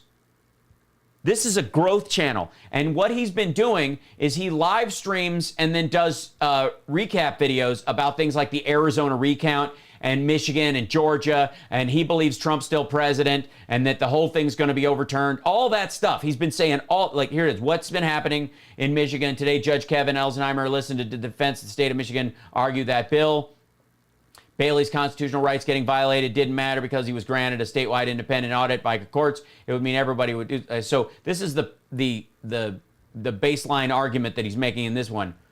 Let's see. Make sure you subscribe because I'm on my way to 100,000. He hasn't changed his stuff. He's got a backup channel because he thinks he's going to get kicked out. He's on Telegram. He's still on Instagram. He's on Gab. He's on and he's got a donation page. So let me give you a little taste of what I'm talking about here. Wow.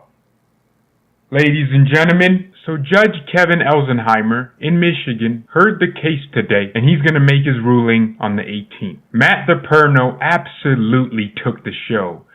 He's the lawyer, I think, representing the right-wing nut jobs who want to do an audit and look at every machine in the state of Michigan. At the end there. Matt came with some Holy Spirit energy. By the way, I don't know if it was there and he just let it out more, but he's also increasingly gotten Christian in what he talks about every show. So that's also one of the ways that you protect yourself from your channel being taken down.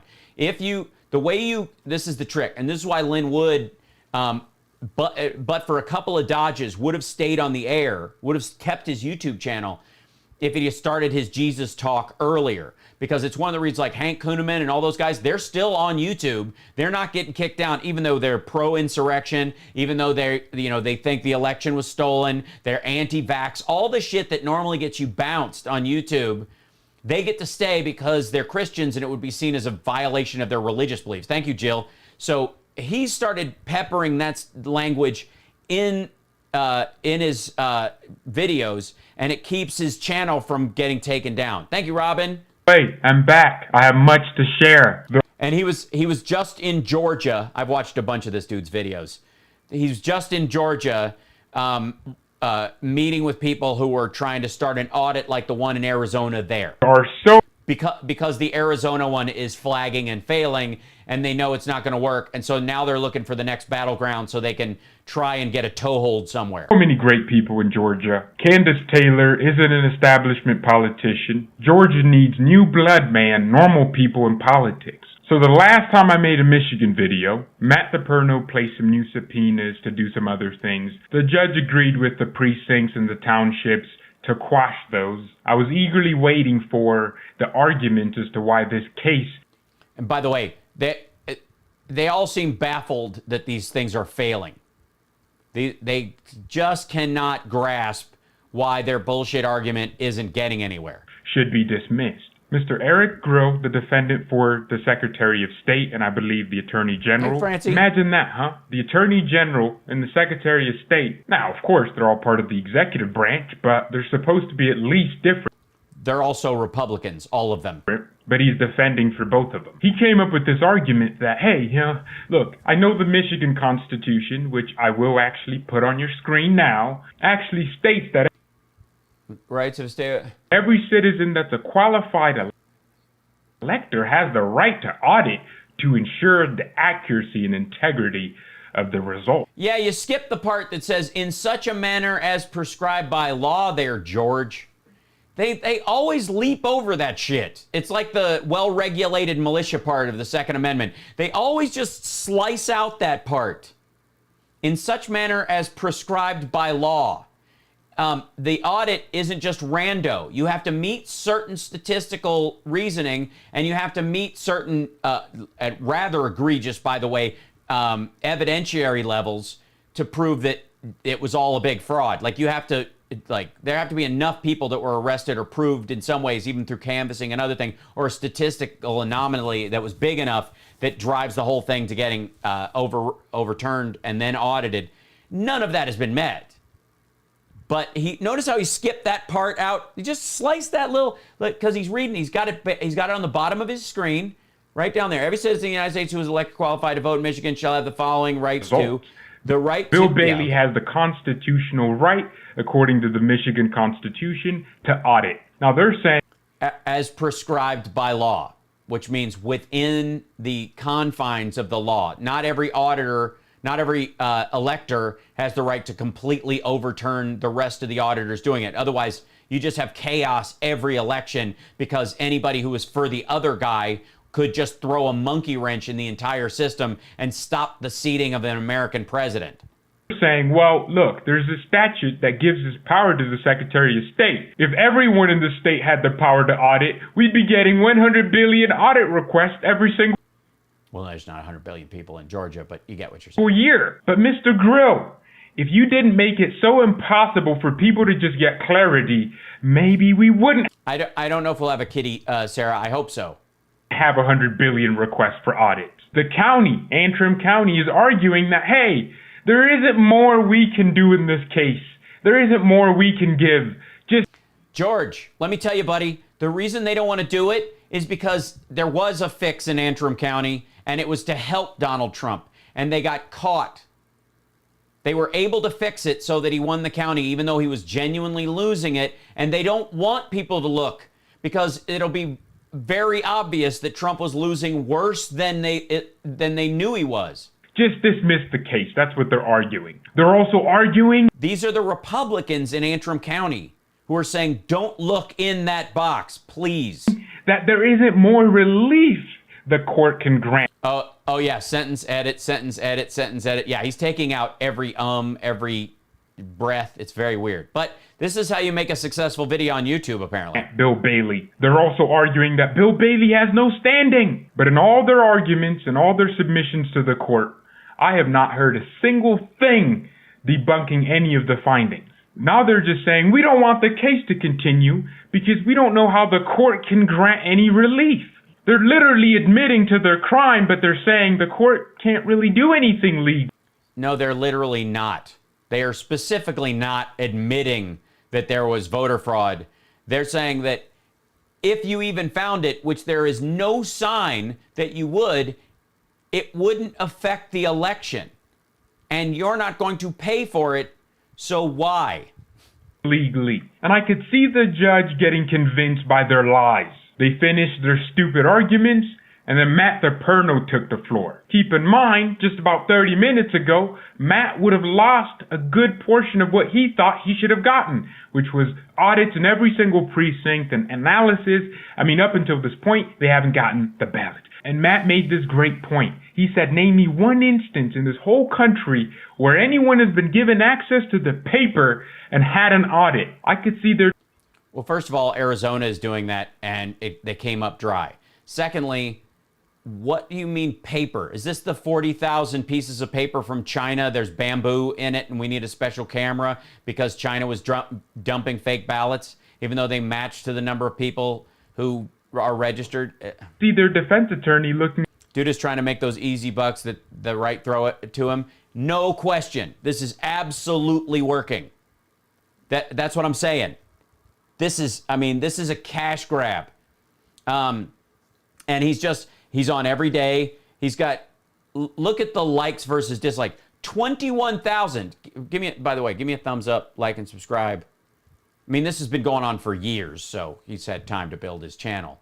And fiction always outpaces the truth. I recognize that. But understand that. Looking it up. And he probably couldn't come up with one, which is why he never brought it up again. Now, up until this point in this case, the defendants have been arguing that they already did an audit in the entire state of Michigan, and it confirmed the accuracy thereof. And Matt the Perno's like, no, looking at 18,000 paper ballots is not an audit. In fact, if you divide it by the amount of Michigan counties, hey Google, how many counties are in Michigan? 83 counties. What's 18,000 divided by 83? 18,000 divided by 83 is approximately 216.87. 216 ballots per county. That's an audit? So that's how they do an audit.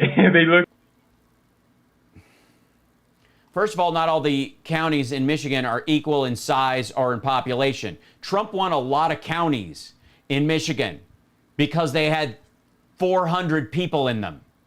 And he lost the ones that had millions of people in them. It's not an even distribution. Man. They look at 218 ballots per county. You know, imagine. No, they didn't, because in some counties that would be all the ballots. Imagine a county has 500,000. Oh, well, 260. Oh, looks like it's accurate. Yeah, absolutely beautiful. Matt absolutely obliterated that argument, like I've been saying. No, he didn't. Because it didn't result in there being an audit of all of the counties. None of it moved forward. If you truly obliterated that argument, then it would be in shambles and destroyed, and therefore your side would have won. Did they win? No. Saying they kept reiterating to the court that, oh, Antrim County did an audit. But today, the defense attorney for the state said, well, they didn't do an audit. They did a recount, which isn't an audit. And then Matt DePerno did the most brilliant thing. He actually read the Secretary of State's guidelines for what an audit is, and they did none of it. Beautiful, beautiful. By the way, you can donate to this case with the link in the description. DePerno law, it's really important that we keep this case going. I have a feeling we are at that point where we're expecting a miracle. They keep saying discovery's over, discovery's over. But they came up with a great point today. What they said was the court already granted Bill Bailey a lot of relief. But then they said, well, we can't get all the relief because the final relief would be the entire state of Michigan getting audited, from what I understand from the complaint, because that would pretty much hurt everything. And although the Michigan Constitution actually says citizens have the right to audit, No, citizens do not have the right to audit.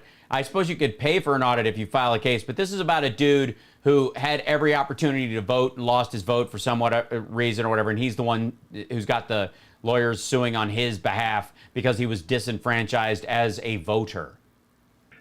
Meanwhile, his candidate won his county. Ensure accuracy and integrity. If that were true, then everyone would want an audit. And the judge was like, okay.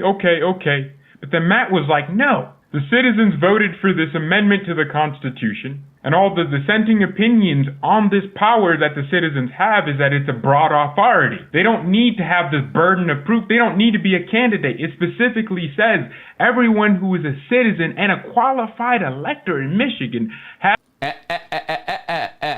and a qualified elector within the confines of the law. Meaning it has to reach the level of necessity or reach a level wherein it actually would alter things. I thought I was registered to vote, and I showed up and I was given a provisional ballot. So I sue to have the entire state audited on the state's dime because I thought my candidate should have won and my vote should have been registered as counted as a registered vote instead of a provisional. Has the right to an audit. The Secretary of State. No, they don't. Like, back up. You keep leaving that part out about within the whatever, the determined language of the law. Antrim County, they never did an audit, so Matt debunked that. Now, at this point, I think we need a miracle here. Yes, you would need a miracle. Good luck with that. I hope all the votes turn into fish. I would like this judge to say, okay, fine, I agree with the defendants that there is really? That's what you want? That shocks me. So much more relief to give. So I'll give my final relief, and I think this is where we could close this case. I think the final verdict should be that Matt DePerno and Bill Bailey will get an audit of every single Michigan county. No, they won't. Obviously, they should do it in a timely manner. He could say 9 counties. If this judge rules that Bill Bailey can't get an audit of Michigan, they're pretty... He's not going to get an audit of Michigan. Pretty much saying there is no remedy or a system for citizens to possibly get these things investigated. The Attorney General in Michigan failed to investigate... No, you can. You can get an audit if you're a certified elector and you do it within the confines of the law, meaning that after they've done statistical analysis, after the Secretary of State's gone over stuff, if there's anomalies big enough or you have evidence that the anomalies are different as opposed to just some dude's weird algorithm he made up and that he changed for every state, because if it was a functional algorithm that actually worked, you wouldn't have to change it for every state. We dealt with that on absolute interference. So many of the things that came up. Look at the amount of affidavits that came out of Michigan of someone swearing into a courtroom saying, I saw this happen and I'm willing. They didn't swear in the courtroom. The affidavits didn't swear in the courtroom. They didn't enter them in as evidence because the people wouldn't allow them to be entered into as evidence. Because if they were, they would have to be cross-examined on what they said. And the reason all these assholes signed their affidavits is, I believed I saw. All of them said that, including Michelle Caroni, who spoke in front of the Michigan legislature. I believed I saw ballots that were, I believed there was a truck full of, I believe the taco truck had Chinese printers in it. Like, you can believe whatever the fuck you want. And then when they ask you, they go, okay, here's a picture of what really was happening. Did you see, is this what you saw? Yeah. Do you see right there? Yeah. Do you see someone eating that? Yes. They're eating a taco, right? They're not eating a fistful of Chinese ballots? Yeah, I mean, it looks like that, but is this a real picture? Do you even know? Do you even know? And so you can get out of it. Anybody can sign an affidavit where all they swear to is, I believed I saw something. None of them said, here's the evidence. This is my phone record. I took a video of it. Here's my video evidence of this. I saw this guy. My friends and I duct taped this dude to a chair, and here's a recording of him talking. All the affidavits that they brought, that Giuliani brought, by way of his lawsuits, all of them, they would always, they'd go through them like that. Oh, we had hundreds. None of them were evidentiary. They were all, I believed I was driving a truck full of ballots. Why? Well, because they're big pallets of ballots and stuff. I saw ballots. Well, those are sample ballots. They're not good. They don't even have UPC symbols on them. They can't be counted as ballots. Well, I believed they were ballots. Okay, well, do you now see that they weren't? Yeah. Okay, next. We're going to go through all 100 of these assholes, and then they're going to file in another county? Willing to suffer punishment if I lie to you. If this judge was to rule like that, they'd probably appeal it, but that's the final relief I think this court can give Bill Bailey. Yeah, it's not going to happen. I'm just letting you know. Audit all of Michigan. I know, it sounds crazy. We need a miracle. It is crazy. It's not going to happen. You're crazy. And unless you're doing this for money, in which case, more power to you. Please suck all the money out of the Republican coffers and spend it on flags. Miracle for that to happen. God, if it happened, we're going to give you all the glory. Please do it.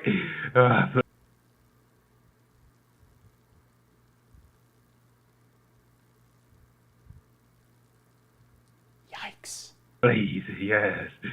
I think Matt the Perno just thought, hey, I have nothing to lose. I'm just going to leave it all out there. I love the fact that he kept repeating to the judge that we literally showed you in this video how we could manipulate these systems. We showed you everything. You can't just deny that. And it's crazy. The defense doesn't deny that. They don't deny it. They're just saying, we just don't want to be doing these discoveries because it's burdensome. Matt literally said, we'll pay for the audit if we have to. We'll put up a bond if we mess up any equipment. And Matt said something. Yeah, sure. Just give us the equipment and let us hang on to it for a while. Yes, he's in a gamer's chair. Loved. He said, hey, you keep complaining that our work and our forensic gathering from these systems could harm the machine. And therefore... And could release the software from them to hostile foreign actors. See how this works? Or decertify them. And Matt was like, how about the fact that there's Microsoft SQL on this, Microsoft SQL Studio, which is not allowed by the Elections Administration customers or commissions, whatever they're called, which is crazy. It's on the tabulation machines, not the vote counting machines. The tabulation machines are allowed to have it. They're the same ones that can be hooked up to the internet because they don't finalize or certify the ballots. They give the preliminary count. That's done at a later date. That's the kind of shit you can upload to Steve Kornacki. We've been through all this bullshit. It's not allowed by them. And the systems would have to be decertified. But they don't care about that. I don't think God brought us this far to just take us out. Matt looked like... Yeah. I don't think God brought you this far at all. I think you brought you this far. I think you and your delusional psychopath friends are all lost, and you're using God as a nanny's skirt to hide behind. Looked like he was just in... Oh, hi. I will come for it in just a minute because I'm almost done, and I will eat afterward. Thank you, babe. Can I have some ice? That would be great. I might give you this, and then they're asking for kitties again.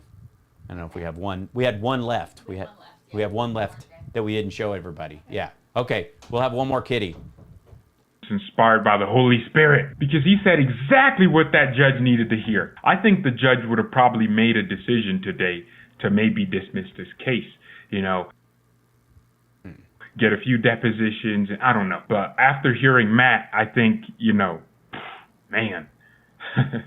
You're just like watching the wind go out of this dude's sails. He started with so much flourish. And even with edits, well, See what happens. This case is going to get big. I think at some point we're going to have to go to other Michigan counties. Like this judge will have no choice but to say, let's go to Wayne County. Let's go to Berry County. Let's go to Charlevoix. We need to find the truth, and the truth shall set us free. I think that will happen because it's not a coincidence that they tried to dismiss this case. The judge reinstated it. They claim it was a clerk's error, you dumb bastards. You don't just make an error and dismiss a case even though you have no power to. They dismissed the case because they thought they could just sweep it under a rug because the rest of the country was getting cases dismissed. But this judge was like, no, I want to hear what happened. I want to see what's going on. Actually, Judge Elsenheimer said something else. He said there was a marijuana proposal, which is why he was so invested in this case to see what was happening. Because there was one vote difference in that. Which, if there was one vote difference in it, by the way, would prove that all the rest of them were sound. Happening with that. And they're saying, well, Bill Bailey didn't vote in that, so it doesn't matter. And I could just sense the judge was like, no, I do want to find the truth if that actually passed in the whole state. This is the important stuff, man. Let's see what... That's because that judge is an anti-drug judge. What happens? This case has been 100% citizen funded. It's been funded by you. Bill Bailey is just a normal guy, but God has used this case with him and Matt to accomplish more than anything else. God decided a long time ago, since he created man, that he enjoys using insignificant people or what would seem to be an insignificant scenario to do something significant. So I think that's what we're seeing. Yeah, that's the raison d'etre of my show. Here. Amen? Let the church say amen. Maybe at some point Jocelyn Benson can answer some of these questions. She's the Secretary of State in Michigan. If she's not in cuffs soon.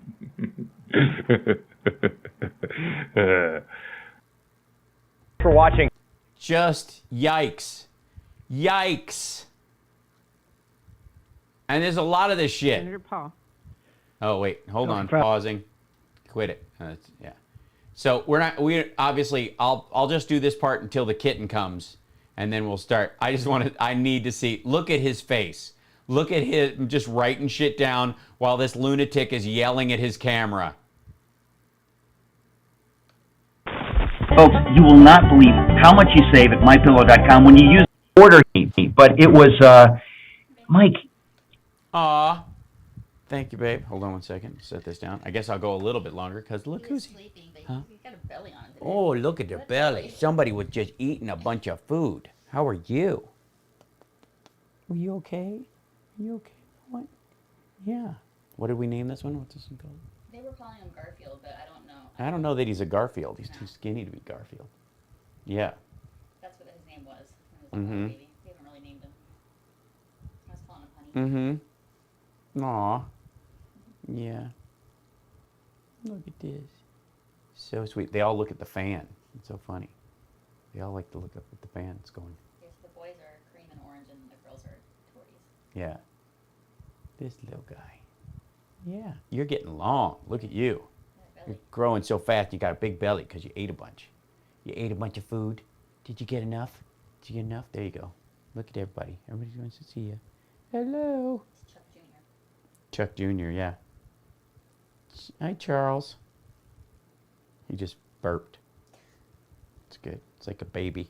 Doop, doop, doop. Hello. I know. Yeah, there's a purr. There it is. There it is. There he is. A lasagna baby. Hello. Hello. Do you want to look at the people? Do you want to look over here? Oh, I know. I know.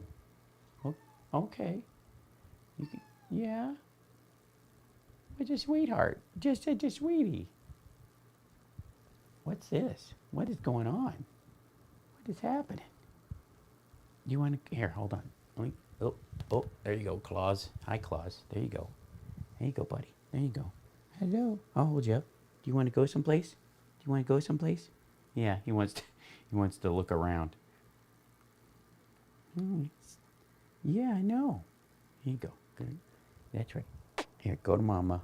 You can go back upstairs and relax. You were ready to go to sleep. He's like, I was tired. I'm tired, baby.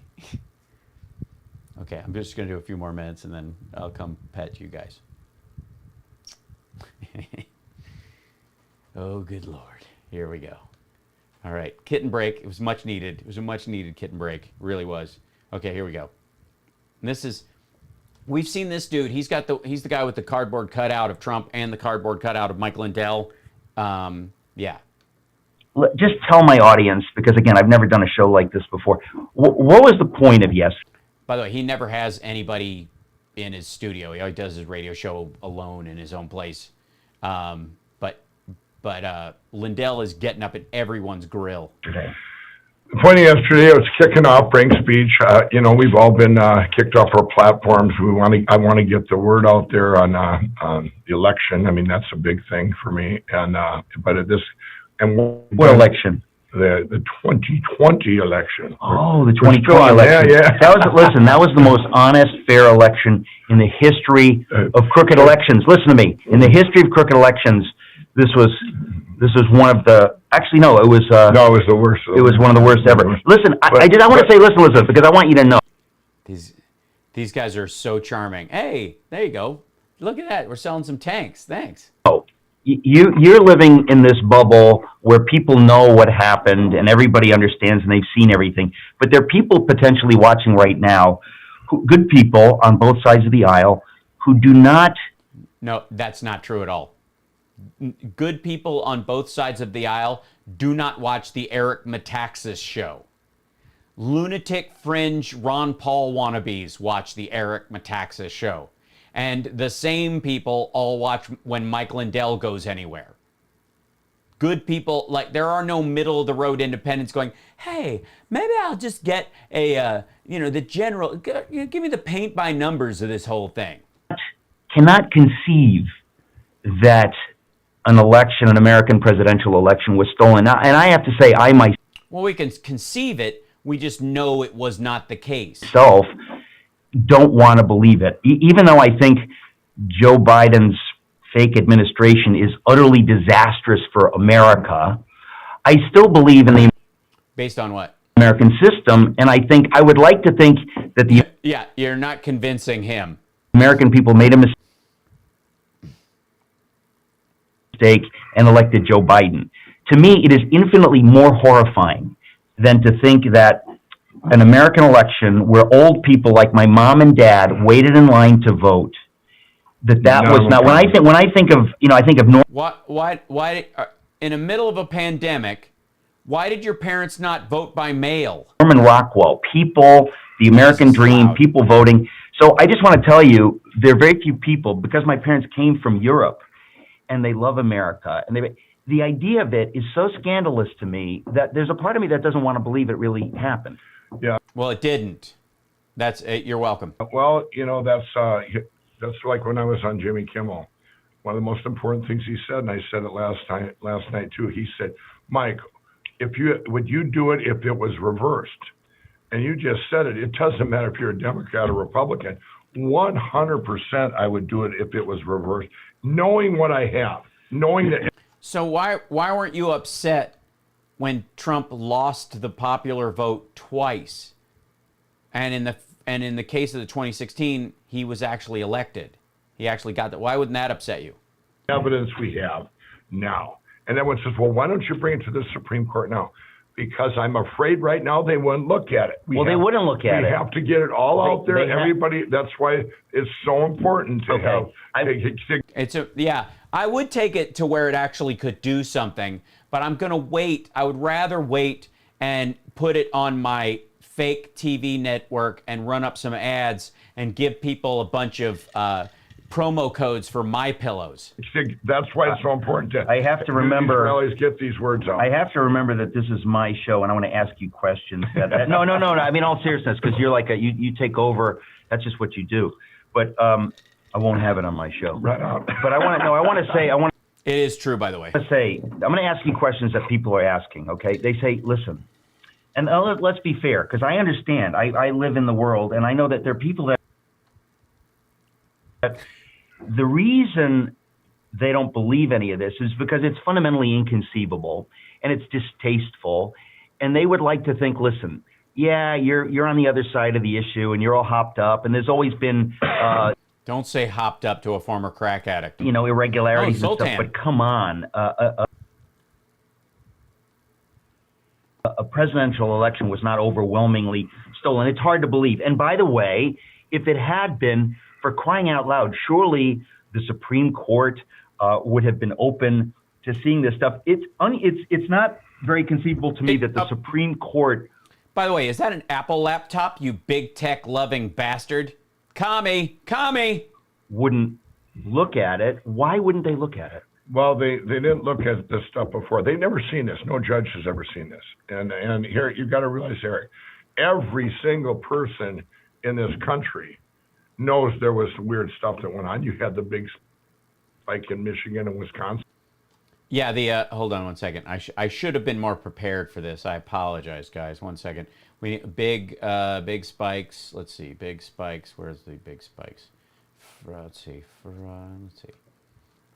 There it is.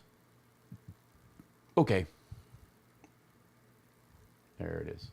Continue. Hold on 1 second. Here we go. Sorry. There we go. What you're going to see now is 100% proof. Wow. Okay, here we go. Wisconsin. Well, everyone's going, well, those were the mail-in votes that came in. No, the mail-in votes were counted the morning of the 3rd. Yeah. So people. No, they weren't. Those weren't not the mail-in votes. The mail-in votes might have been counted, but the absentee ballots, which were done in person, were counted during the night. People need to get educated before we bring it to the Supreme Court and say, here's how they did it. Here's how it happened. Why? If it either violates the Constitution or it doesn't. The evidence is either sound or it isn't. I had the best people in the world validate the evidence that these other guys brought me. Right. So these guys are there, white hat hackers that work for the government, Right. that I like protect Wood. us for cyber attacks on our country. Now, I just read this morning again, Chris Krebs, if I said that right. Yeah.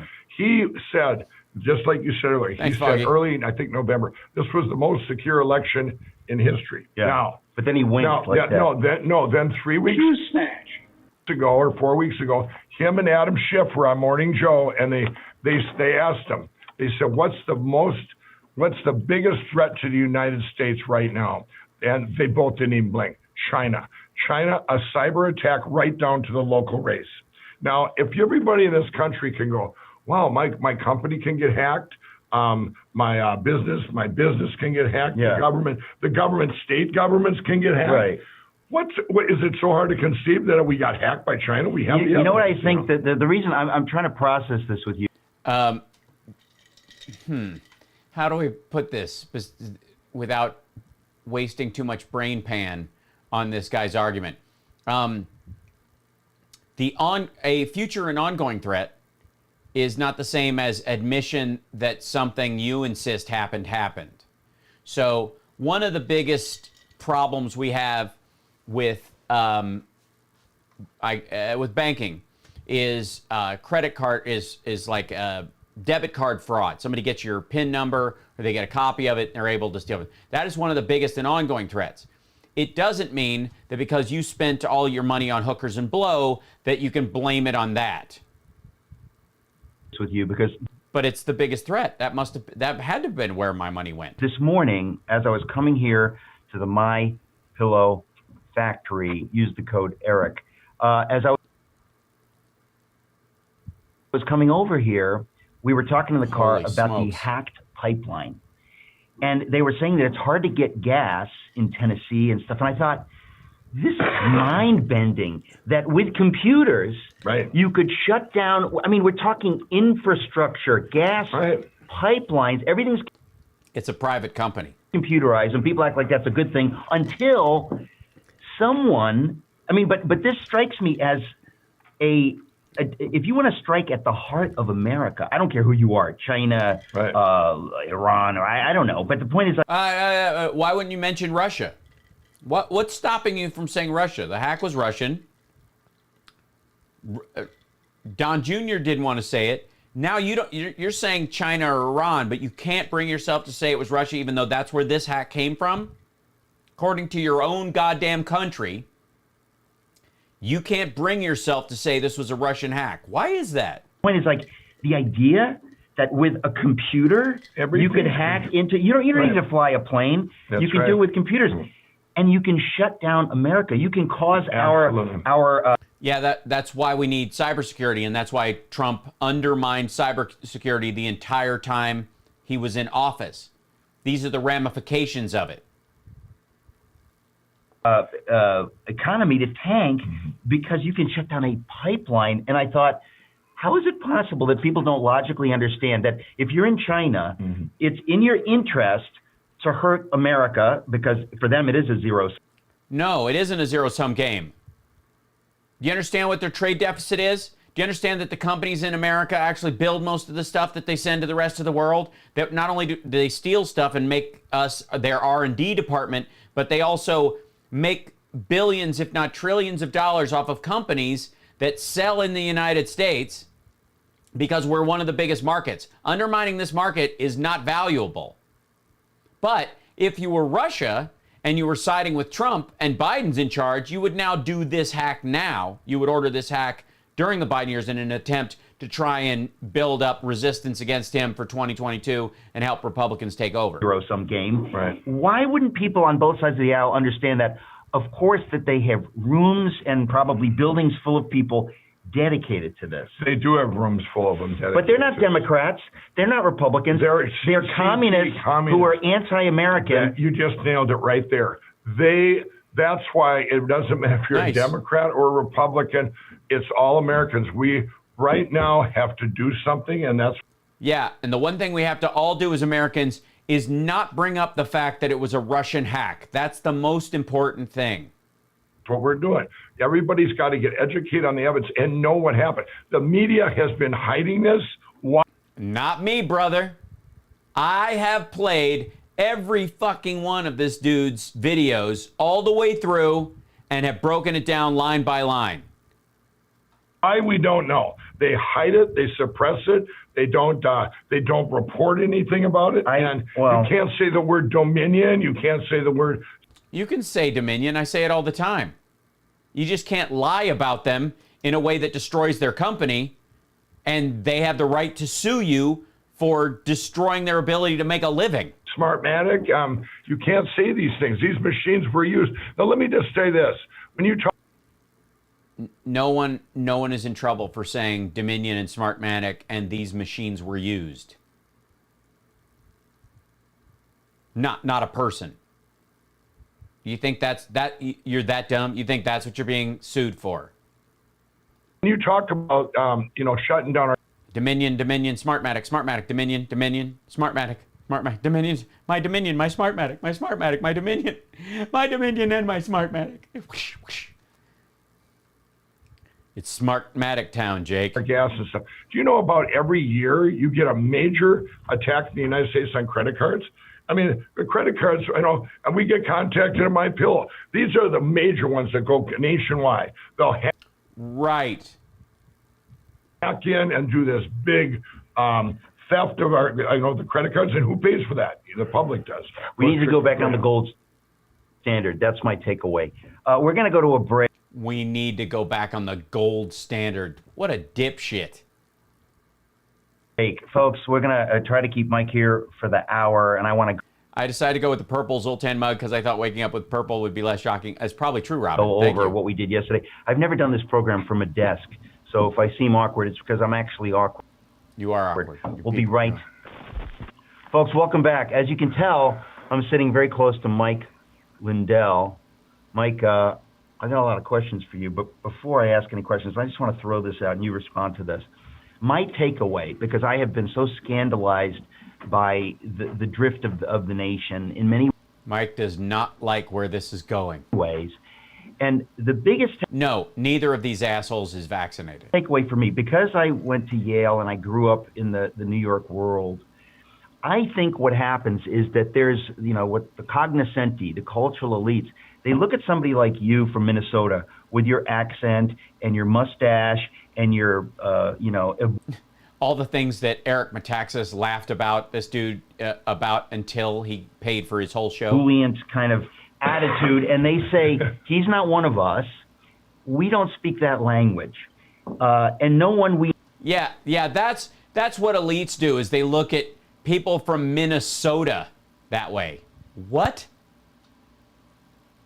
Know and respect speaks that language. So we kind of automatically dismiss you. In other words, you could say 1 + 1 = 2, and they'll say, I don't know, because you are...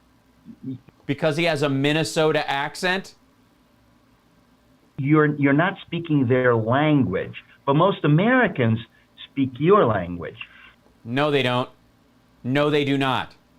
And I think this is the... Most Americans think this guy is a lunatic asshole. That's why it was a big deal that he was on Kimmel, because most Americans watch shows like Kimmel. They've never seen this shit except when it shows up in the news. And it only reaches that when it becomes an ongoing joke. This is the dissonance at the heart. It's why people hated Trump. There's something... No, it isn't. People hated Trump because he bragged that he could grab women between the legs without even asking. Because he insisted that Mexico was dumping rapists and murderers on our border, and so that anybody who came across the border was more than likely not just a person who was crossing the border illegally seeking work or asylum, but they were literally sent, they were like let out of prison by the Mexican government and sent into the United States to rape and murder people. So anybody who crosses the border isn't just an illegal immigrant. It's worse than that. They are literally marauders sent by a foreign government to rape and murder Americans. Cultural that folks, I just wrote about Galileo, how the people who disagree. Yeah, that's Mike's just the new Galileo. Can you explain to Mike? Can you explain to Mike who Galileo is? Because on a religious level, Mike is absolutely on the side that would have strung Galileo up. Agreed with him, refused to look through the telescopes because they just said it can't be true. Aristotle is right. You've got to be wrong. And we don't want to even know. And so when people refuse to watch absolute interference, absolute proof. I watched both of them. They're both full of shit. They're garbage. They're poorly put together. They're drawn out. They're boring. They're repetitive. He's convinced easily by bullshit. It's a software demo that he's been sold for millions of dollars. And because he's a sap, he thinks he's discovered something. This is a man who is biting fool's gold on national television. It strikes me that that is at the heart of it. They live in a world where it is not possible that you could be right. You know, and it is. No. They live in a world where it's easily checked that he is not right. Doesn't that make you curious why if all the journalists, especially if I'm a journalist, I don't care if I'm from the Midwest, the East Coast, the West Coast, I'm going, hey, I'm going to at least watch that movie. Look, I'm not a journalist. By the way, neither are anchor people. Tucker Carlson's not a journalist. Neither is Sean Hannity. They wouldn't say they are. The journalists are writers. They're the people that they have on as guests on nightly news shows. I've watched this guy's stuff, all of it. I've watched more interviews of him than he's seen of himself. You guys know this. Many of you have been through this with me. When he came out with a new movie, I did the whole thing. I didn't take a chunk of it, cut it out of context. That's what I do here.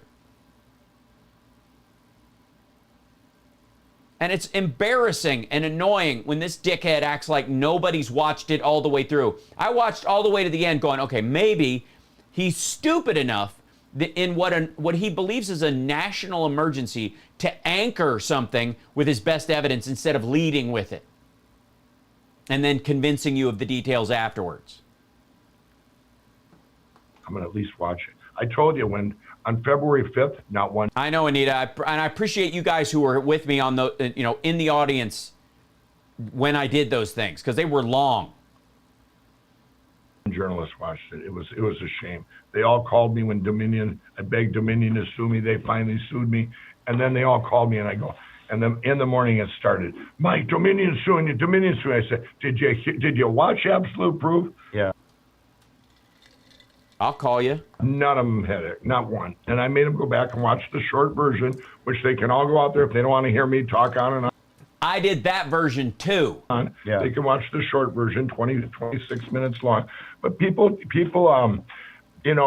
By the way, Eric Metaxas has not watched all these things. I guarantee it.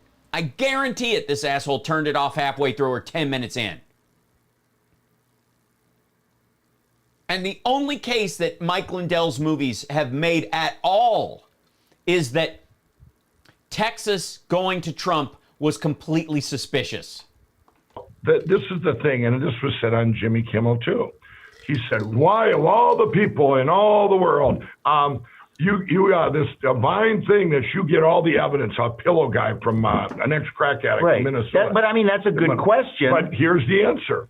Who's been seeing, I've been on TV over 3 million times. I mean, so God gave me this big platform of notoriety and a guy with a big mouth. It's not, the word is not really notoriety. As an English major, I just want to say it's celebrity, but go ahead. Okay. Well, notoriety implies negative, but everybody uses it wrong. Okay, everybody in the country uses it wrong. Okay. It's actually, he's using it properly then. So you're just my friend, so I dare to tell you. Well, people came. Infamy. I used to be notoriety. Notoriety. You used to have notoriety. Now you have celebrity. Let me tell you, we took pictures. No, he doesn't have celebrity now. There was no point where he was a celebrity.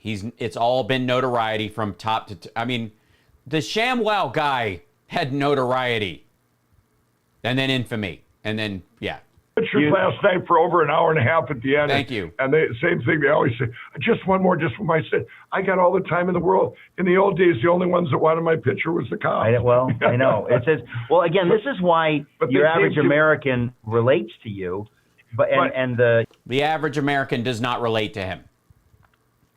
The fringe of the Republican Party, which is the entirety of Eric Metaxas' audience. And they think it's average because these are the people they come into contact with the most. That is not the average American, any more than the leaders of BLM or Antifa are mainstream Americans. They're not. But in their circles, they're completely convinced that the world is made up of 80% them and 20% enemies. And this is why I became a hub of a wheel. When people went into, after, this was January 9th when I got the first piece of evidence, but people just started pouring it onto me because I was the last voice, so to speak. And because there was nowhere else to go. There was nowhere. That's right, because everyone else had looked at it and gone, oh, this is bullshit. Oh, well, thank God I don't have a crack-addled brain, or I would have thought this was real. Else to go. You think these guys come to me, they go, hey, I've tried everything to get this to the government, whatever, and I would get 50 of these a day. Right, and they're like, would you pay me? Day that I had to sift through, and they're going, here, this happened, this happened to me. All the ones that I consider organic theft or organic stealing, all those I had to put aside because they've already, no judge looked at those. Nobody wanted to see the, 8,000 dead people voted. They actually went to the graves and checked, 8,000 people didn't vote. And the death certificates, they had the birth and death certificates. These things, I'm going, well, we're not looking at that, but the machine. It's utter bullshit. I'm sure people showed him to that and went, look, here's a list of dead people's names. Here's a list of people who voted. These are the same names. Are they the same people? No, they're just people with the same names. Thing was different. The machines were different. I go, what? I go, that's how they could do it. Because the one thing I'm in here is math. I look at deviations all day, and I could not explain like 10 million votes. I'm going, how? I went. It might be that you're getting only partial information. From an algebraic standpoint, maybe you're making assumptions about what X means instead of based on your own desires for how how it should turn out. You're looking at the equation instead of going, what am I actually working with? You're going, I want the sum to be different, so X must be wrong. I went state by state. This is me doing this daily, from 11, 12 hours a day, going through county by county, going, this is impossible. This is impossible. Looking just like I do radio station and TV station. Well, see, people don't know this about you. I just want to say, because I've been with you now for a couple of days here, and I watch you. You have? And I feel like it's similar to Trump. You're both deluded. You snort a lot of odd substances. Does he have boxes of green Sudafed in those drawers behind you? Geniuses. He went to Wharton and he has made all this money, and you have made all this money from nothing. From what? From being sorry, from nothing? Trump made his money from nothing? He's a second-generation rich kid. He had to borrow money from his siblings just to keep the company afloat when he ran it. Crackhead, you've built this gigantic company, but you come... He built the company first, and then he got hooked on crack. Across like a regular guy, so people can't believe that you're in the weeds with the data and stuff, but you are that with your company. By the way, and it's because he was already rich that he was allowed to slide when he got busted for drugs. I saw you do that yesterday. You were checking the doors and micromanaging everything. I had to add this into, I got to get this many people through and by this time. But you just seem like such a normal guy. People cannot imagine. I mean, Jimmy Kimmel really in a very condescending way said, do you even know what IP stands for, Mike? Like you're an idiot. Right. And he didn't. And I think to myself, that's... I think to myself, he doesn't. What people think, and a lot of the way people process information, it's not by facts and data, it's by instinct. They look at you. Oh, fucking hell. Instinct. I see. So this should be called absolute instinct then? We're just going to call... What in the world, Justin, are you talking about? What? Instinct. Instinct. Instinct. Internet photographs. Right. This has all just been about instinct? Criminy. They size you up. They don't have time or the inclination to look more deeply. But I did. I looked at all of this shit. It's garbage. Problem is, the problem is I watched it, Eric, and you didn't. You have not watched it. I guarantee it. Here's one, Eric. The the second female guest that he had on the show, was she wearing a hat or not? After Melissa Caroni was on the long form. I'll wait. Think about it for a second. Go look it up. Go speed through. It's a trick question. She wasn't on camera. She was his producing partner. She was one of the executive producers, but she wouldn't even show up on camera. They used a picture.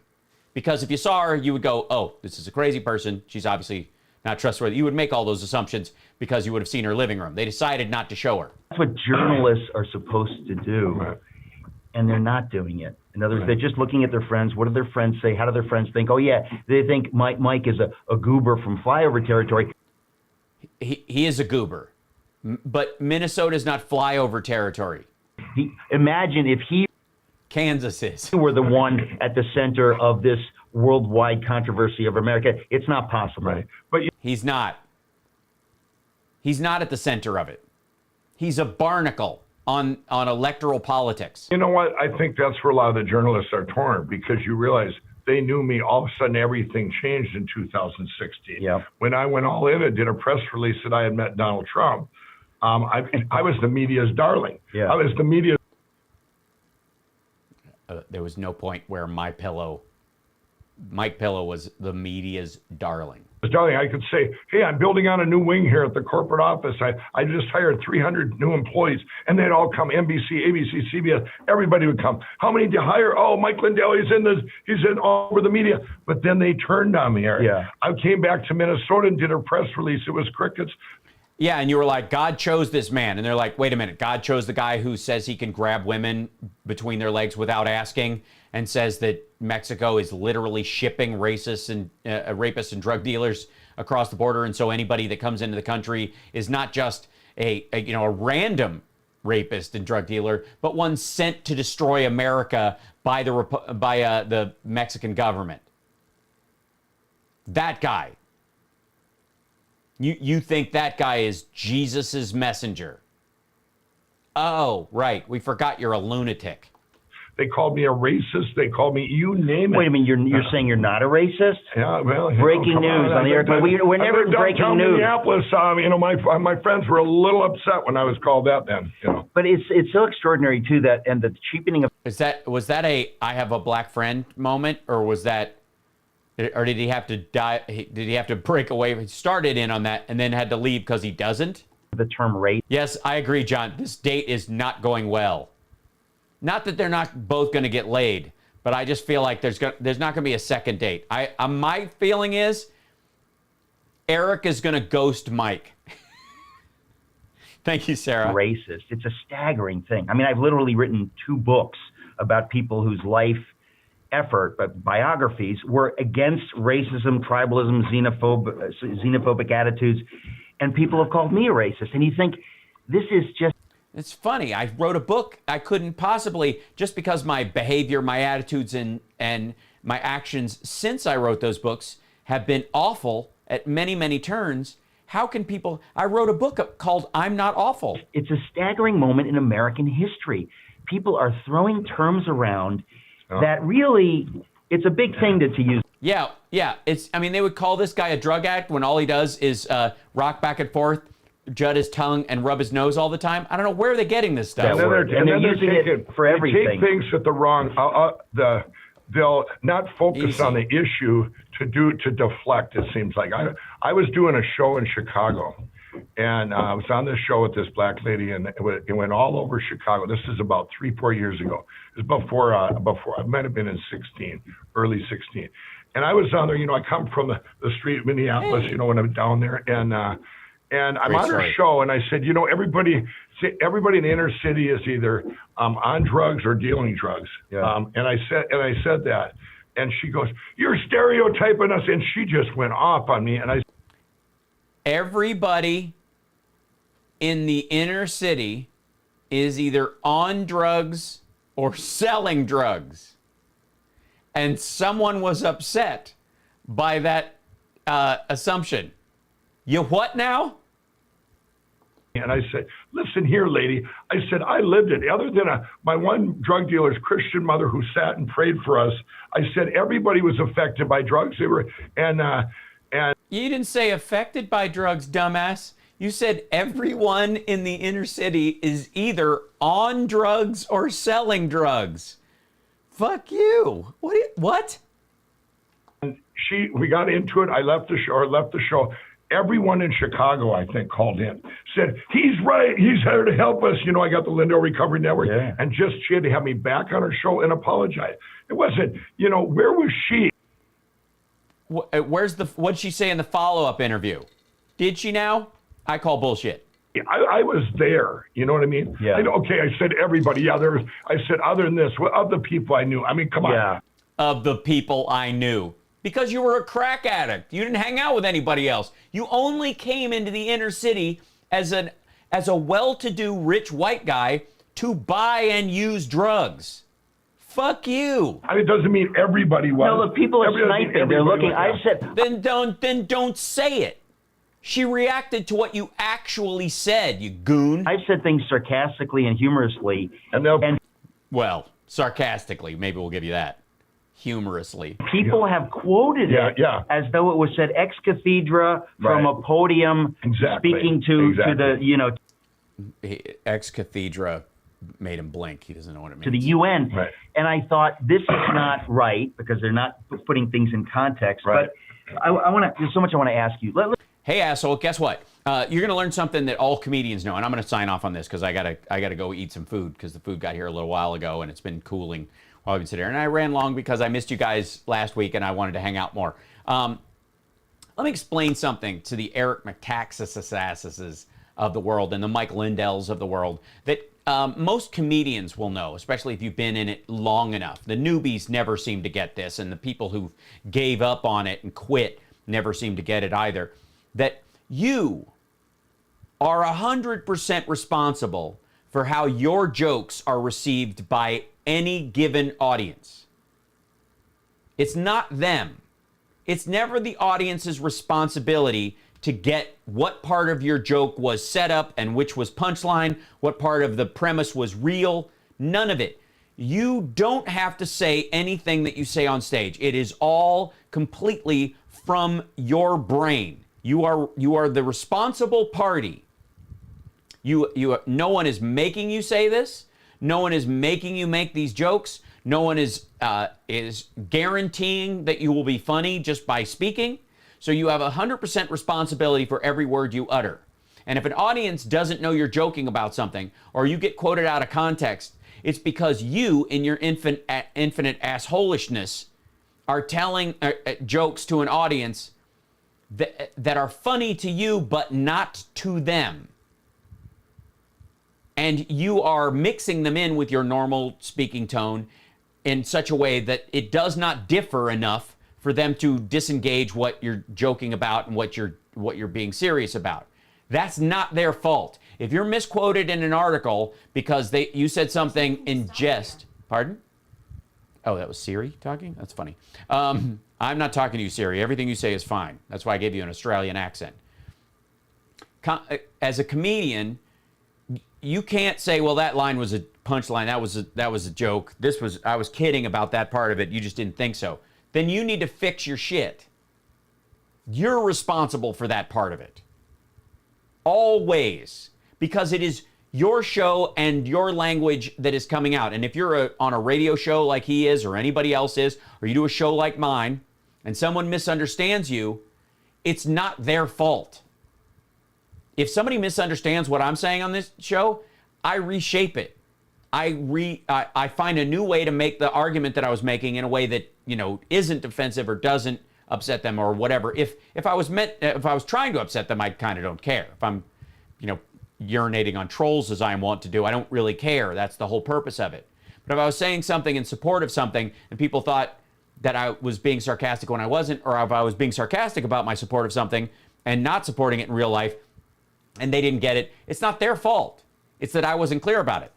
I don't have to apologize for that. I do not. As a comedian, you don't have to apologize. You just have to reshape the conversation. And if people can't get off that fact after you reshape it, you go, what I was actually saying was this. I was being sarcastic. I wasn't clear about that part. That's not something I have to apologize for. And so when comedians apologize for jokes, it's just a wreck. It's a train wreck. Forget it. Don't do it. Just find a new way to tell the joke. Yes, and an excellent point, Cuttison, is that the reason he's saying that is because it wasn't a joke. It was a snide remark. He wasn't saying something in jest. He was saying something to be a prick, and they wrote it down as such. But as the impeti of the actual statement, the first person uttering this in a rhetorical situation, be it a comedy show, be it radio, be it an interview even, where someone's asking you a question, if you choose to answer that question, then every word you say is your responsibility as far as the clarity. If they cut something and don't cut part of they scissor off the explanation part and people get upset about that, then what you can do is read the rest of what I said. It's that simple. But it's always on you. It is always on you as a performer. And I've said stuff and people have gotten upset about it, and I've just said, you didn't understand what I was saying. I was actually saying something else. You actually got the inverse of what I was saying because you were afraid you were going to hear that or you wanted to hear that. So anyways, love you guys. Appreciate you hanging out. I'll see you tomorrow at our regular time. It's 3 o'clock on, it's Thursdays tomorrow, sorry, so 4 o'clock my time. It's an hour later than our regular show, but we're back on regular schedule. We'll be back on regular schedule for the radio show this weekend as well. Thanks for suffering through a best of while I was doing Shakespeare. I will have more stories about that as we come out, and I'm currently editing my 360 rehearsal videos and show videos that I have to give you guys a picture of what it was what it was like. So appreciate it. And I will see you guys later. Okay, have a great night. Bye.